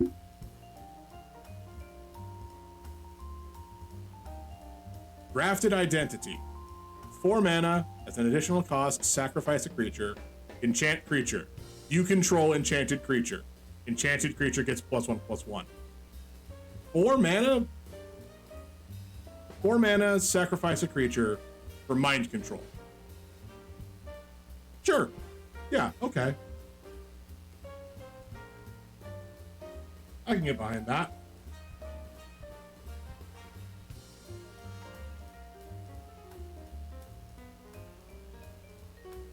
Foil has raised the effigy, just burn. They're burning down the Wicker Wolf. Destroy target artifact or target attacking creature gets +2/+2. That's fine. I didn't do this the last time I finished the stack, so give me 1 second.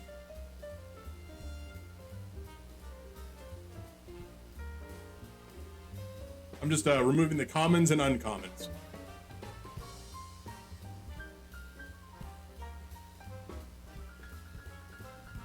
Because the stacks get kind of big.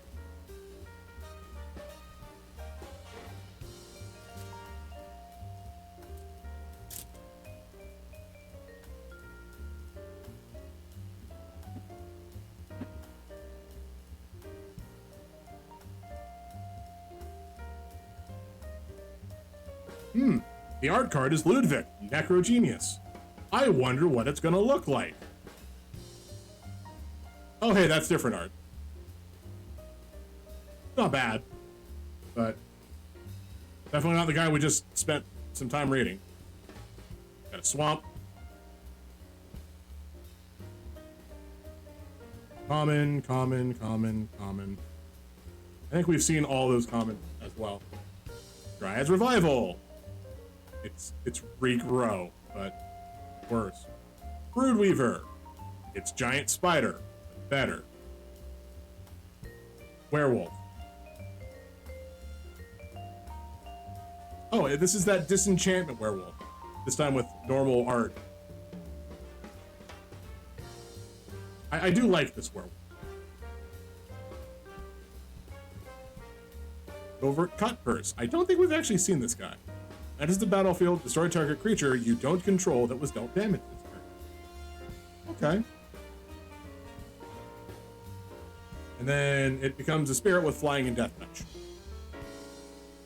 Sure. Sure, I get that. Hallowed Respite. 2 mana sorcery, exile target non-legendary creature, then return it to the battlefield under its owner's control. If it entered under your control, put a +1/+1 counter on it, otherwise tap it. No. No, that's not good at all. Ecstatic Awakener. 1 mana human wizard. 3, sacrifice another creature, draw a card, then transform this. Then transform this. Activate only once each turn. Becomes a 4/4.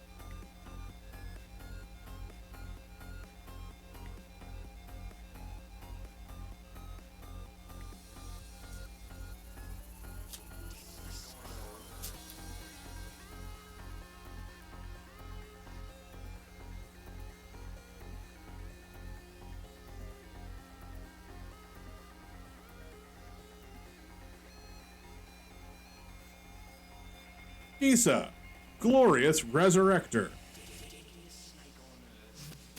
So, she used to be Ghoul Caller Gisa. I don't remember what her brother?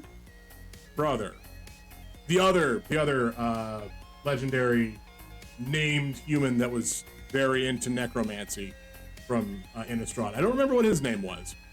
Probably not Ludwig. It was probably Geralf. Because it was Gisa and Geralf, because they had G's in their names that had different pronunciations. Flames. Common. 3 commons. Rise of Ants. I've already said my piece about this card. I already have my conundrum and anger towards it. Turn the Earth. 1 mana, choose up to 3 target cards in your graveyards. The owners shuffle them into their libraries. You gain 2 life. Okay, that is a way to get rid of some problems. Visions of Dread. 3 mana sorcery with flashback 10. Target opponent puts a creature card of their choice from their graveyard onto the battlefield under your control? What? Flashback 10, this spell costs X less to cast, where X is the greatest mana value of a commander you own on the battlefield or in the command zone. What? Okay, Visions of Dread, I see what you're doing.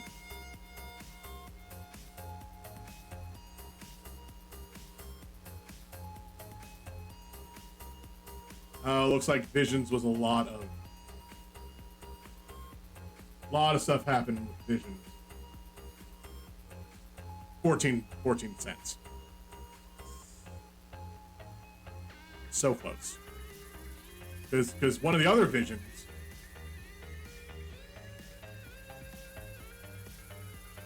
No, the most expensive card that references Visions is 59 cents. So, no, we weren't going to get there on that one. More werewolves. Hound Tamer. 3 mana 3/3 with trample. Pay 4, put a +1/+1 counter on a creature. So you can transform it. Do other wolves and werewolves you control have trample. Pay 4, put a +1/+1 counter on target creature. Oh, that's Untamed Pup. Okay. No wonder I didn't recognize the art. We hadn't seen it yet. Fateful Absence. 2 mana instant. Destroy target creature or planeswalker in white? Its controller investigates. Oh boy, they get a clue token, pay 2, sacrifice it, draw a card. In white?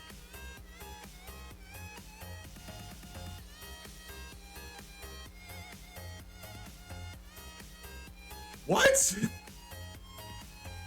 What are you doing, Innistrad?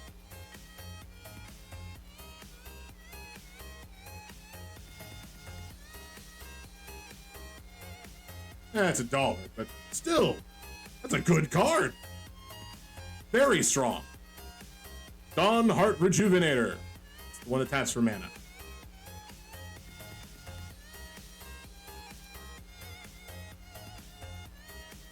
Oh, I didn't set up the follower donation things on this screen. I'll have to make sure to do that.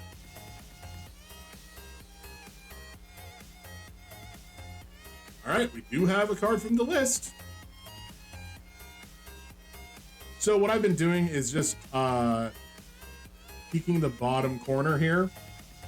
And if we have this little Planeswalker symbol, that means it's a card from the list and not the little marker card that has the normal back on it.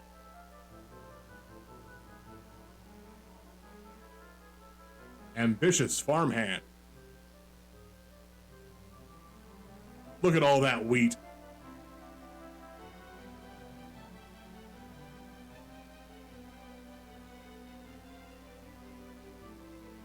An island.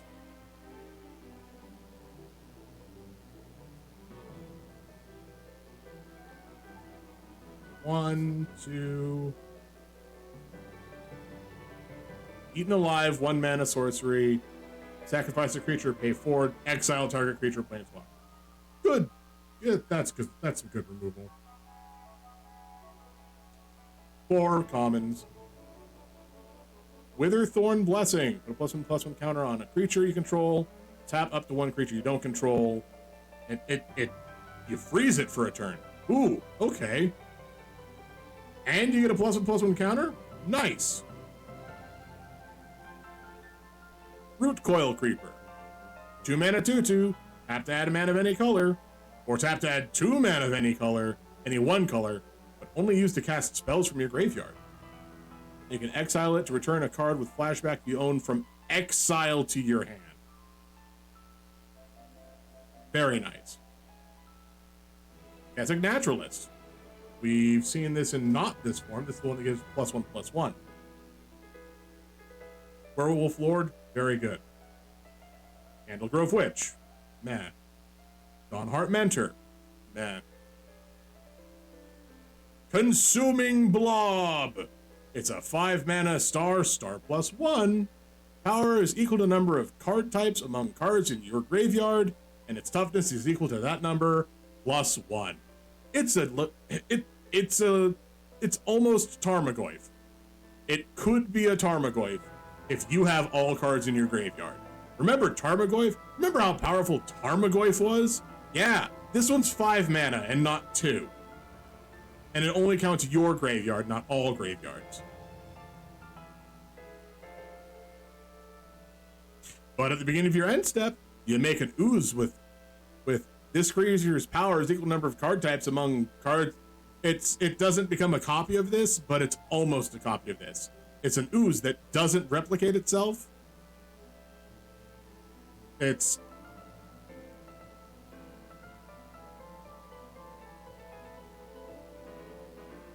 Yeah, no, it's not expensive. Foil Obsessive Astronomer. Everything in the background is all lit up except for him.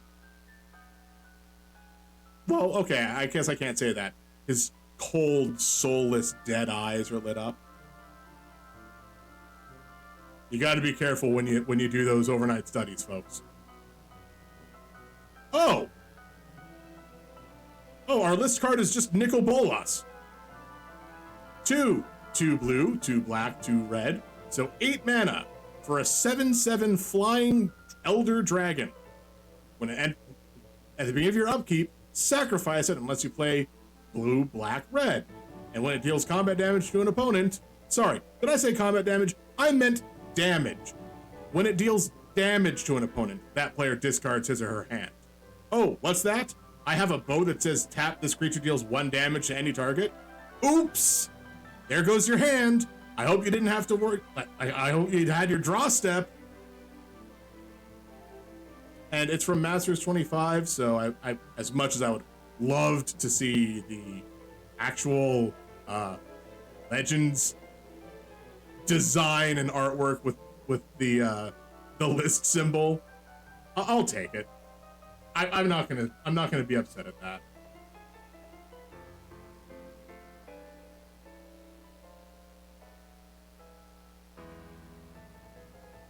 Nicol Bolas from the list is $1.50, which is fine. It's a fun card. It absolutely is.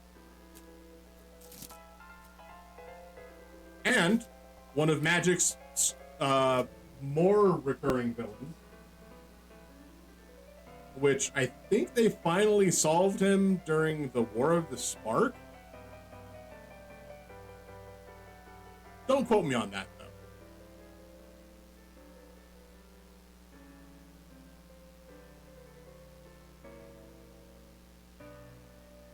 The art is Denick, Pious Apparition.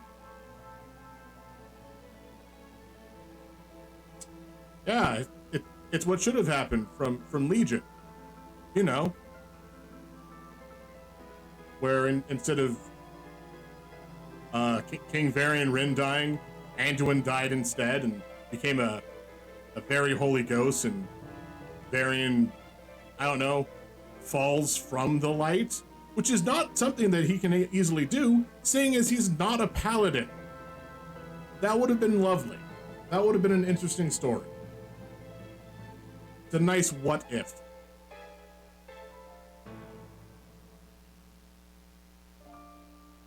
Two, three, four commons.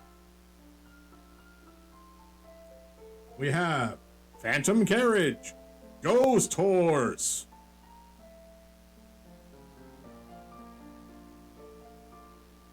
Enters the battlefield, search your library for a card with Flashback or Disturb. Put it into your graveyard? Oh, it's a 6 mana 4/4 with blank. That's not as good. Faithful Mending, gain 2 life, draw 2 cards, but you have to discard 2 cards. At instant speed? Okay.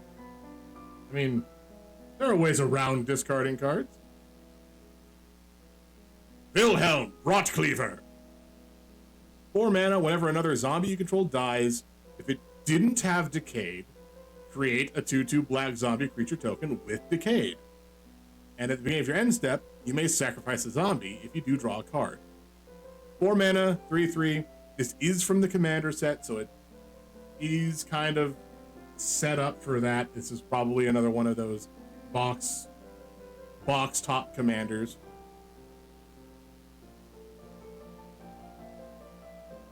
Okay, well, this isn't alternate art. This is regular art. 78 cents. Alternate art would have been $7.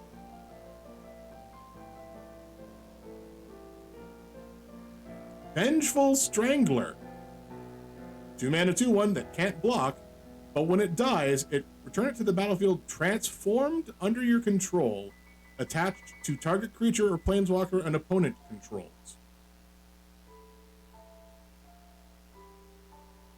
When it dies, its hands lop off from its body, and enchanted permanence controller sacrifices a non-land permanent and loses a life. What? Okay. Sure.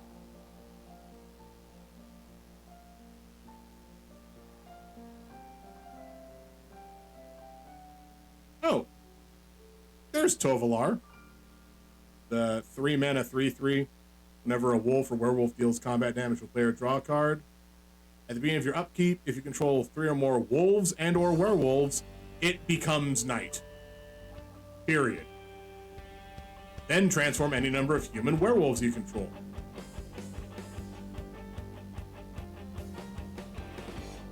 But if it becomes night, oh, it's so he can transform the old human werewolves. Alright, and then whenever a wolf or werewolf deals combat damage, draw a card. X, red, and green, target wolf or werewolf gets +X/+O and gains trample.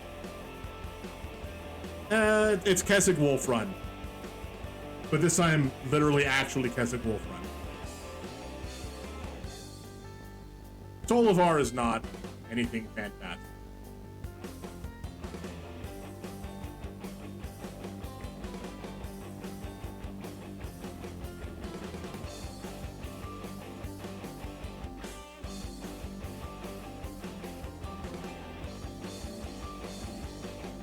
Boyle's Soul Guide Grip. I'm gonna take another drink real fast because I'm thirsty.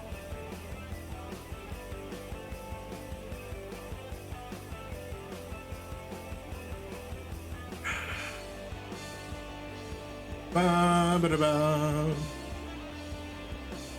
Ba da da da da da da da. Ba da.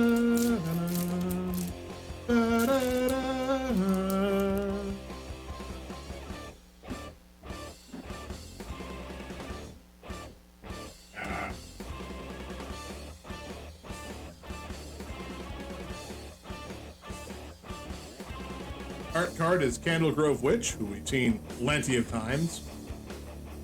I think we've only seen this art of her once, though. Lands an island. Oh, there's that larder zombie.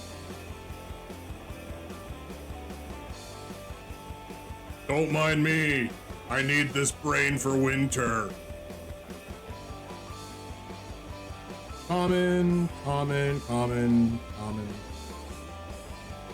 4 commons. Target creature gets +2/+2. If it's a human, it gets +3/+3 and indestructible.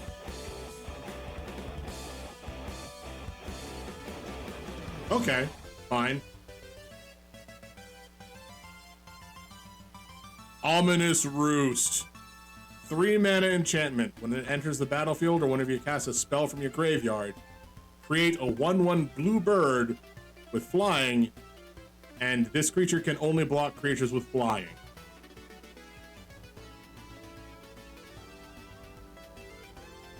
Okay. Scob Wrangler. 2 mana, 2/1, human wizard. Tap 3 untapped creatures you control. Tap target creature. Okay. In blue, that's very expensive on a creature ability, but sure. Baneblade Scoundrel, we've seen him before. Tireless Hunter, it has vigilance.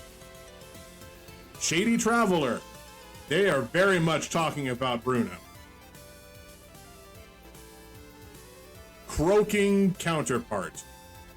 3 mana sorcery, create a token that is a copy of target non-frog creature, except it's a 1/1 green frog. And it has flashback. Frog is the sincerest form of flattery. Alright, so this is because, again, last time we were in Innistrad, Cackling Counterpart was 3 mana, create a token that's a copy of target card. This is a silly joke on it. Haha, it's a frog now. And Foil Scab Wrangler, in case you needed to wrangle more scabs.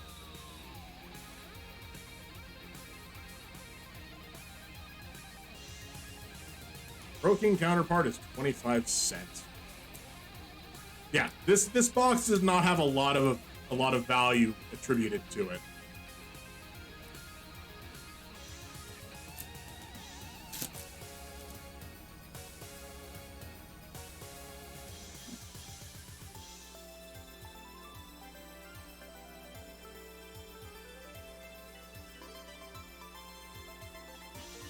Lisa, Forgotten Archangel. Ooh, okay, fancy Archangel there.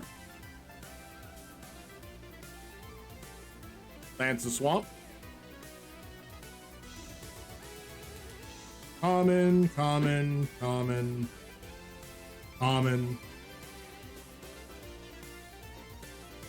4 common. Vivisection. 4 mana, has additional cast a cost, sacrifice a creature, very flavorful.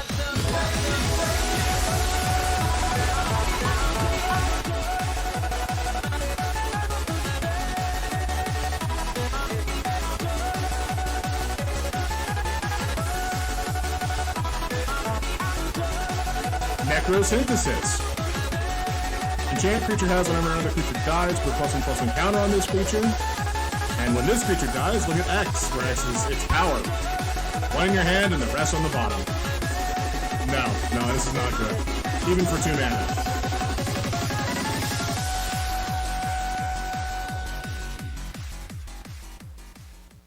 I forgot that I had the sound alerts function sound like up on this one.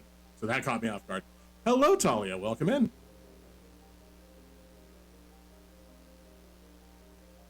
Tireless Hunter, Tavern Ruffian, Bird Admirer. My little PogChamp. My little PogChamp. This little cat has human hands. Yeah, no, I'm not gonna lie. I absolutely have hands. I definitely don't have little blue things at the end. I'm not wearing my gloves this time around because I could not be asked to do it. And all right, Talia, for the next hour or so, you are my little PogChamp, because that's how that works. And I hope you're having a good day so far. Shipwreck Marsh, which I believe we've already looked at. And it was over the amount of money that I need. Oh, and foil Rite of Harmony. Give me 1 second.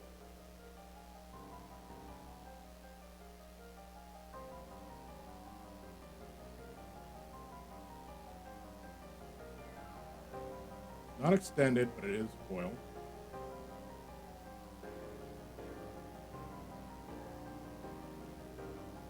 That is only $3. The foil is not any more expensive. Decent, besides started having a headache about an hour ago. Took some Aleve, but either the headache too strong or it hasn't kicked in yet. It just hasn't kicked in yet. Although, is Aleve good for headaches? I've always seen Aleve was used for, like,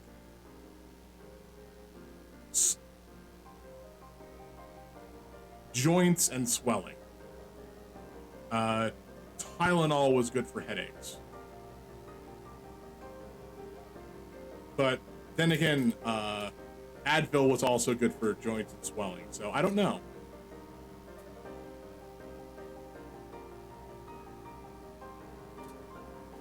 Every time I've taken it, it's helped a lot more than acetaminophen. Okay.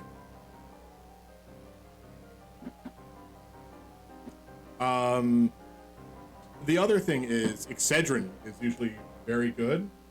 However, it also has caffeine in it. So if you're trying to avoid caffeine, it's not going to help you there. All right, the art is Island.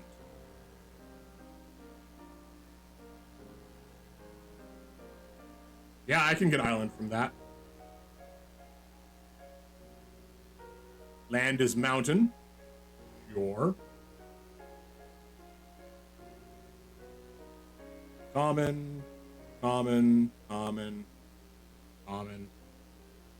was that last one? Famished foragers. Enter the battlefield. If an opponent lost life, add triple red. Oh, okay. But the problem is, all of the vampires from this half of the set is very dependent on an opponent losing life before they enter play. Whereas all of the vampires in Crimson Vow are like, do stuff with blood tokens. Other times, I get distracted easily. Plus, I was talking to one of my friends once, how coffee makes me tired more than it gives me energy. Yeah. I believe it's a paradoxical reaction is what I've heard it referred to as opposed to me, who can have caffeine and have it do nothing. Like, it doesn't make me tired, it just doesn't. So I have to be real careful. Whenever one or more creatures dies, draw a card. But only once each turn. Oh, that's a shame. But yes, absolutely set up an appointment to test that. Don't do self-diagnosis.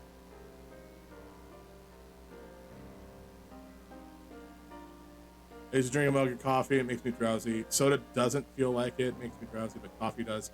That's probably the sugar in the soda counteracting whatever caffeine would be in it. Unless, of course, you're just drinking like root beer or Sprite. Dual Procession.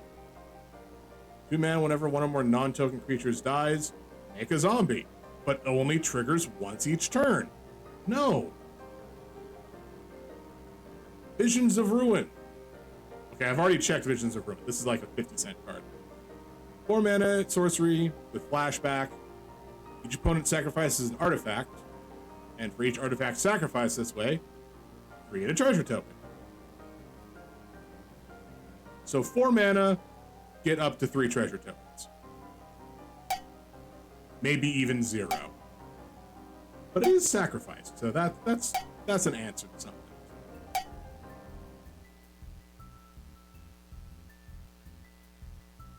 Eight hook angler, bang blade brigand.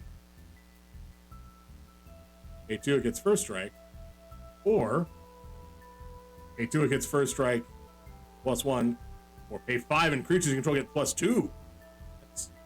That's expensive, but fun. The Celestus. 3 mana legendary artifact. If it is neither day nor night, it becomes day. Tap to add 1 mana, or pay 3 and tap. If it's night, it becomes day. Otherwise, it becomes night, but only as a sorcery. Whenever day becomes night or night becomes day, you gain a life. You may draw a card. Wait, hold up. Hold on. That's a weird spot to put there. You gain a life, period. You may draw a card, period. If you do, discard a card. Transportation and appointments. It's like there's a thing on the back of an insurance card that says free transportation, but I don't know if it's fully covered or just partially. Oh yeah. Sorry about the ad.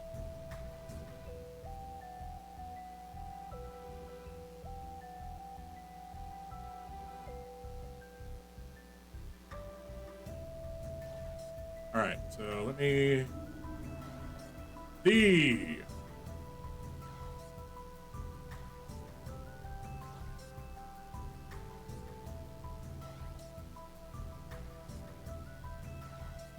Ah, the ad is over. Okay.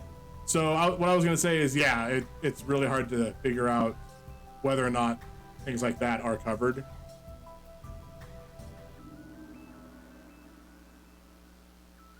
Ooh. Denick, Pious Apprentice.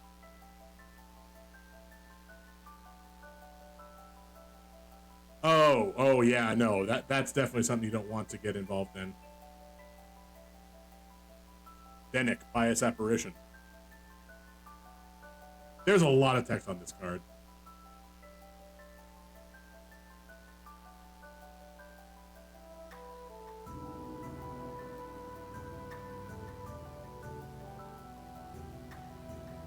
But it's probably not too expensive.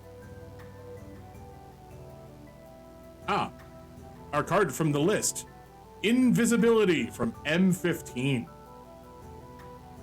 Enchanted creature can't be blocked except by walls. All those goblins can't see you, but by God, if you try walking through that brick, not gonna happen. Also a 2 mana enchantment. That's good. That's some good, powerful magic there.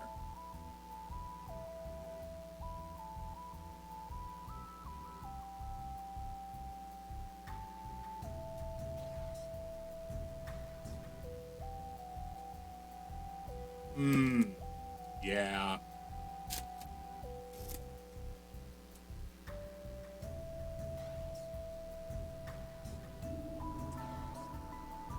The healthcare system's bupkis. Just total bunk.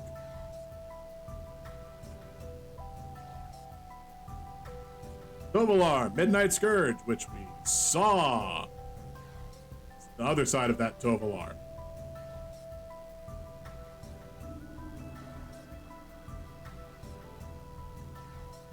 And it's a mountain. Very foily mountain.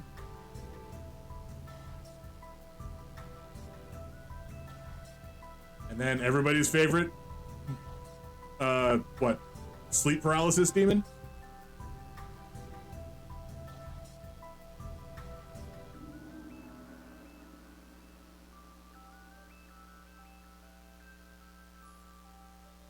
Three mana, costs 1 less to control a vampire, but it only deals 1 damage. Oh. Pestilent Wolf is nice. Bounding Wolf is Orf. The 3/2 with reach and flash. That's actually really good for a even just a 3 mana wolf. Yeah, solid. Good card. Blade Stitch Scob. Corpse Cobble. The good old, the classic magic card or death metal song. Additional cost to cast this spell, sacrifice any number, and hello, what happened?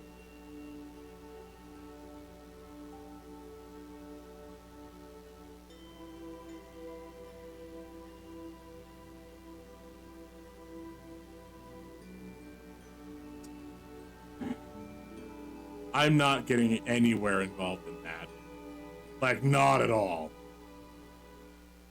Create an XX. Oh wait, sacrifice any number of creatures. X is the total power of the sacrificed creatures. Ooh, okay.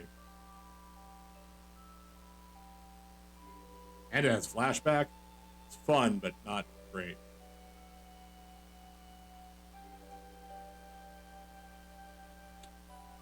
Oh, there's a Poppet Stitcher. 3 mana, 2/3. Whenever you cast an instant or sorcery, create a 2/2 black zombie creature token with Decayed. At the beginning of your upkeep, if you control 3 or more creature tokens, you may transform Poppet Stitcher into a Poppet Factory. Creature tokens lose all abilities. Oh, yeah, baby! That's what I've been waiting for. That's what it's all and about. become 3/3s. But have I gotten anything cool? I've gotten some really nice looking stuff. Nothing like super amazing. A couple fun things. I was gonna show you this really nice one right over here.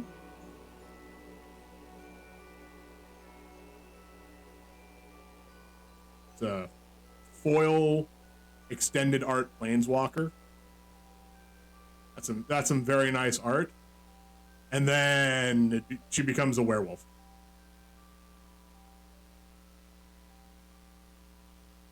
I know,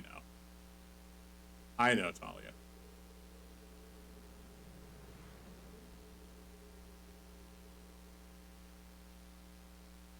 Yeah, no, she's like, this is a nice card, and I have it in a sleeve for a reason, because I didn't want to touch it so very much.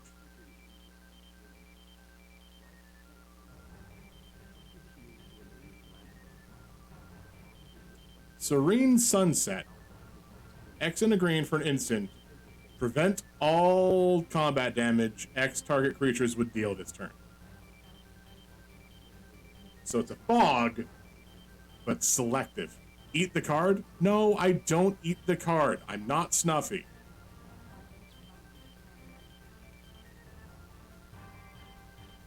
Like, I actually play the game. Not saying that she doesn't play the games that she opens cards for. But I'm not going to eat a card just because somebody says eat the card.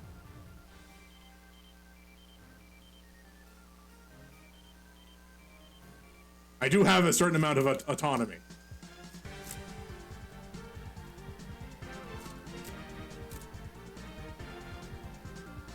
Besides, I can think of like 5 other ways that I'm definitely not Snuffy. Mostly since I've started, I've had one change. No, I don't play Flip It or Rip It either. Every card has a value. Not necessarily monetarily. Every card can be good. Okay, maybe not every card.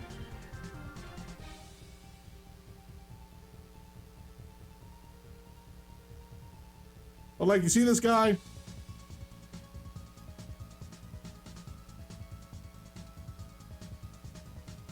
Well, no, go ahead and have someone donate $50 to mess with the pack. God, I don't even know if I could do that.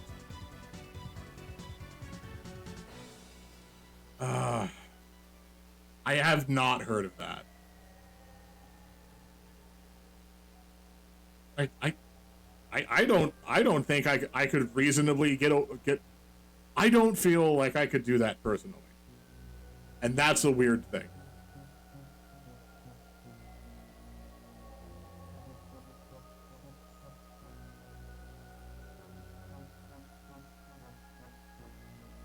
because even as I know, the value of any one of these Midnight Hunt booster packs, not high.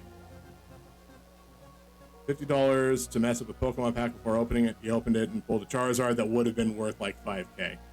Yeah, that's partly why I can't do it. That's not the main reason though. It's I collect the cards. I play with the cards. I'll play this game without sleeves. These are my cards. These cards are like my children. I'm not gonna go Abraham on one of them.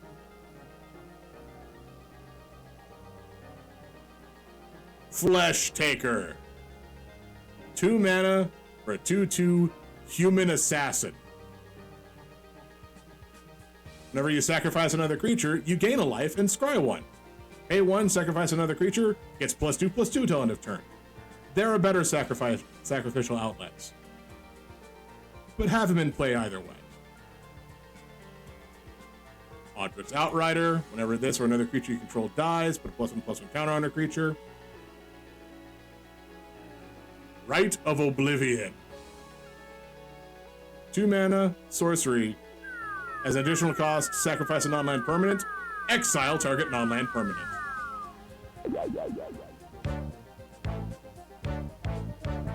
Pretty, pretty, pretty, pretty. Tickle Cadet Guy, got pretty. Pretty, pretty, pretty, pretty.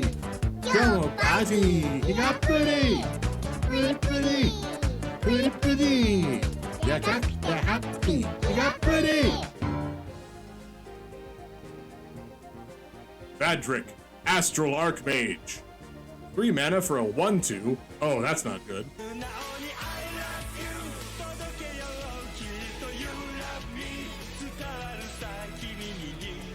I don't have the words to this memorized, and I feel real bad about that.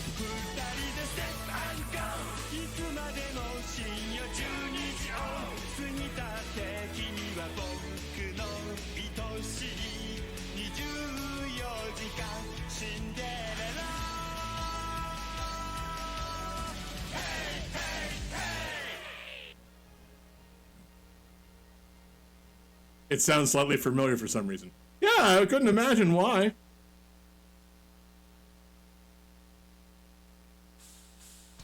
Let's see, if it is neither day nor night, it becomes day. Instant and sorceries cost X less to cast, where X is his power, which is why he's a 1/2.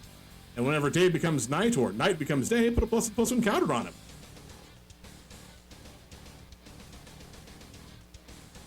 I'll check that in a second.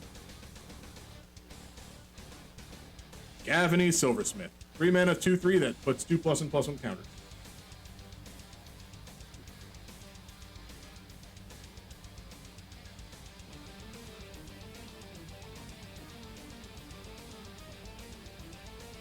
That is a 24-cent card. Well, Talia, let's think about this logically. Have you played or seen people play any of the Yakuza series? No list card at the end, unfortunately. Because that sound was 24 Hours Cinderella, which is the go-to song for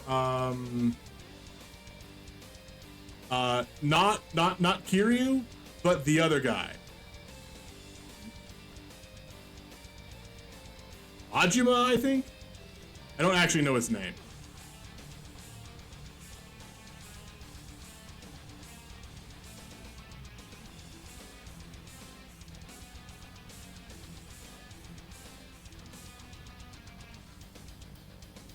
All right, final pack. Probably going to be the last pack for today, and I'll hold on to that Kamigawa box for later. I did start late, but it is also getting close to 8 o'clock. All right, we've got a Swamp. And then Common Riders. Grisly ghouls from every tomb. They're closing in to seal your doom. 4 mana for a 4/3 with trample. Enters the battlefield with a +1/+1 counter on it for each creature that died this turn. It's a Zombear.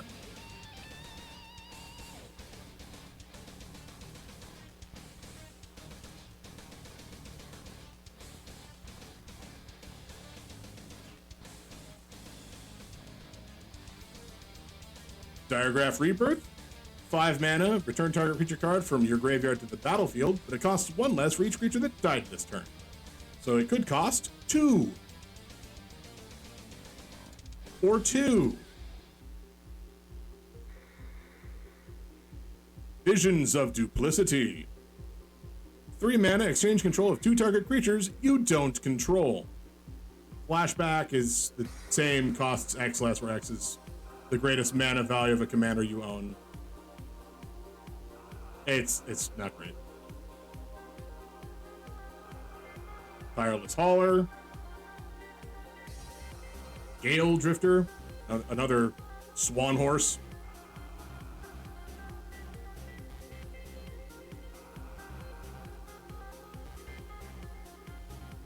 Burning Down the House.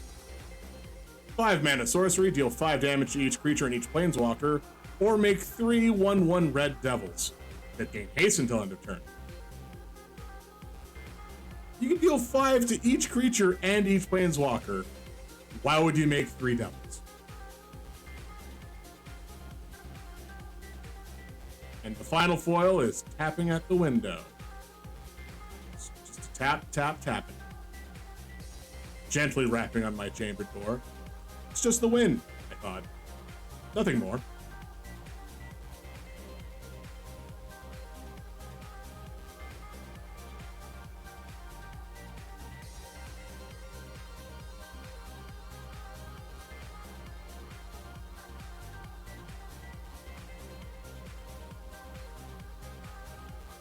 Okay, so in all, mostly fun. Again, not a lot of value to be had here.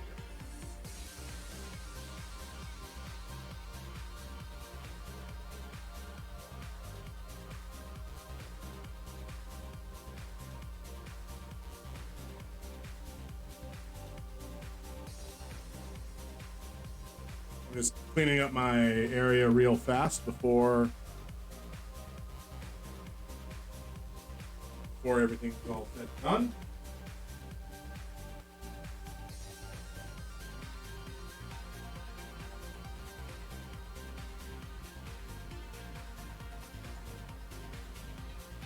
You know, I have a larger desk.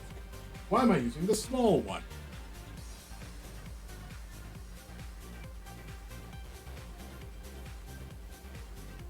There. Feels better. Want to hear something insane? Sure. Sure, I want to hear something insane.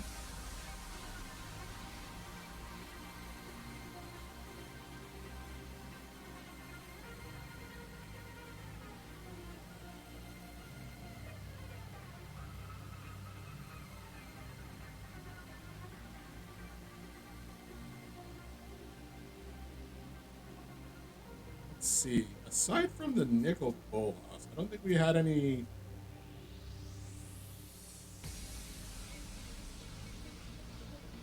Yeah.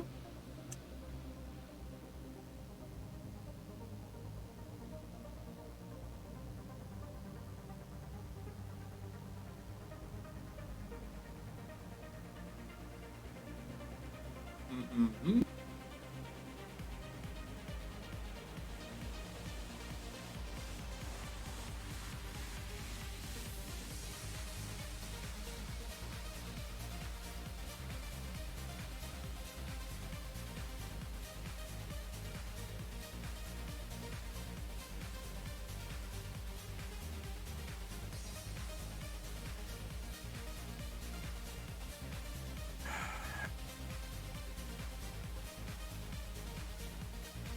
I mean, you're not, but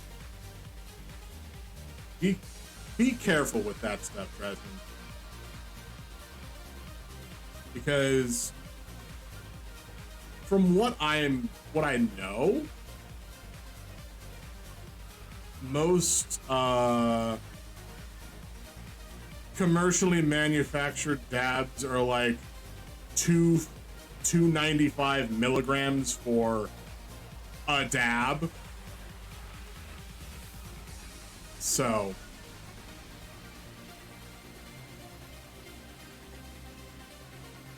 again, be careful.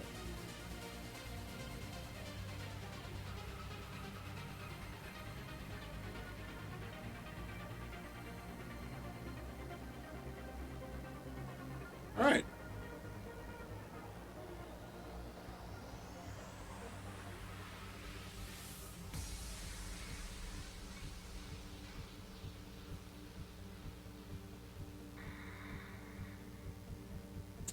So that whole box, 4 cards that I deemed higher than a cash value to put into a sleeve.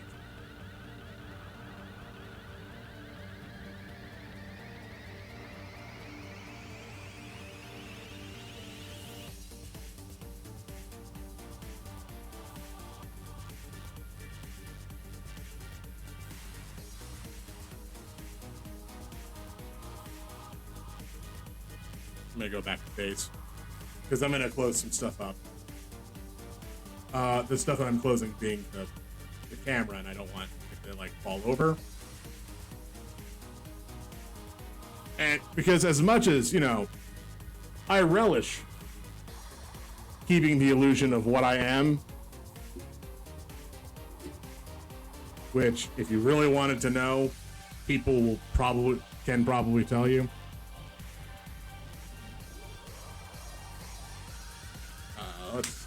Oh god, nope, that's all falling apart. But, alright. That'll probably do it for today. I know it's like 8 o'clock almost, and wow, that video really stopped. That stopped when I opened the fog. Maybe that's why I should definitely probably stop for today. But thank you everybody for showing up, coming out and chatting. I know because today was a very short day, it's not like a lot happened. Am I going live tomorrow? Probably. As of right now, I can definitely say tomorrow I will be going live. Unless something happens, I'll be up tomorrow. It'll be one of the last days for Path of the Goddess.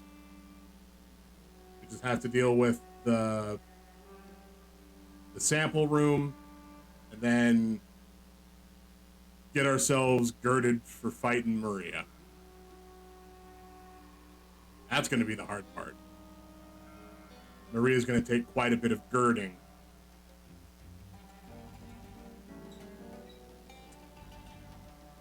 But I still have every boss fight does allow me one talk to the fairy explorers. So that'll be interesting. And I might spend some time leveling up Peko to get those last skills from Fall. Who knows? Who knows? We will find that out tomorrow at roughly 3 o'clock. Unless, of course, I am very off base and I haven't looked at my calendar for a while and there's something going on that.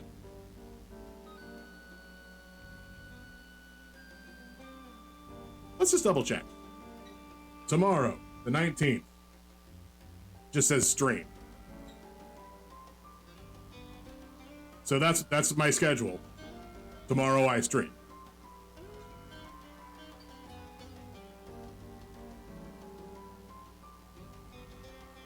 which is fine.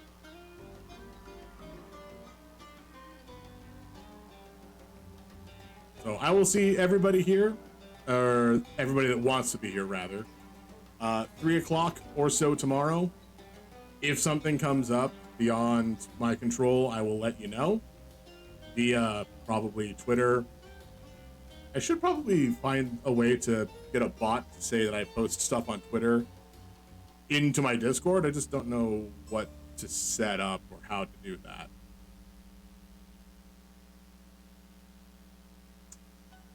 But that's its own separate thing that I'll have to worry about. So, yeah, until tomorrow, I do want to thank Demon Wolf Zalura for following yesterday after we raided them. I see that the follow is here, so that it did happen within the last 24 hours. I do try to do my best to thank everybody as I see them. I didn't thank Fen yesterday for the raid, which I'm sorry. But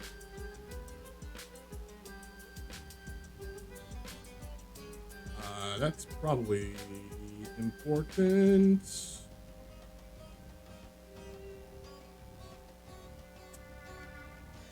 Yes, okay, cool. All right, great. I'll have to deal with that email, which I got apparently about 2 hours ago. Then I can get things moving right along. So unfortunately, it looks like my streaming schedule may be changing very soon. Very, very soon, rather. So I will do my best to keep everybody in the loop. Again, Twitter is the best bet. I usually have it set in the about section, like the little tags that say what I do, and my links. Like if you just click on my face in Twitter, you'll see my schedule. That'll probably be changing. So, thank you, everybody. Stay safe, stay healthy, be good to yourself, be good to other people. Take care. I hope to see you all tomorrow. Before actually I say goodbye, let's double check. Yeah, no, we're not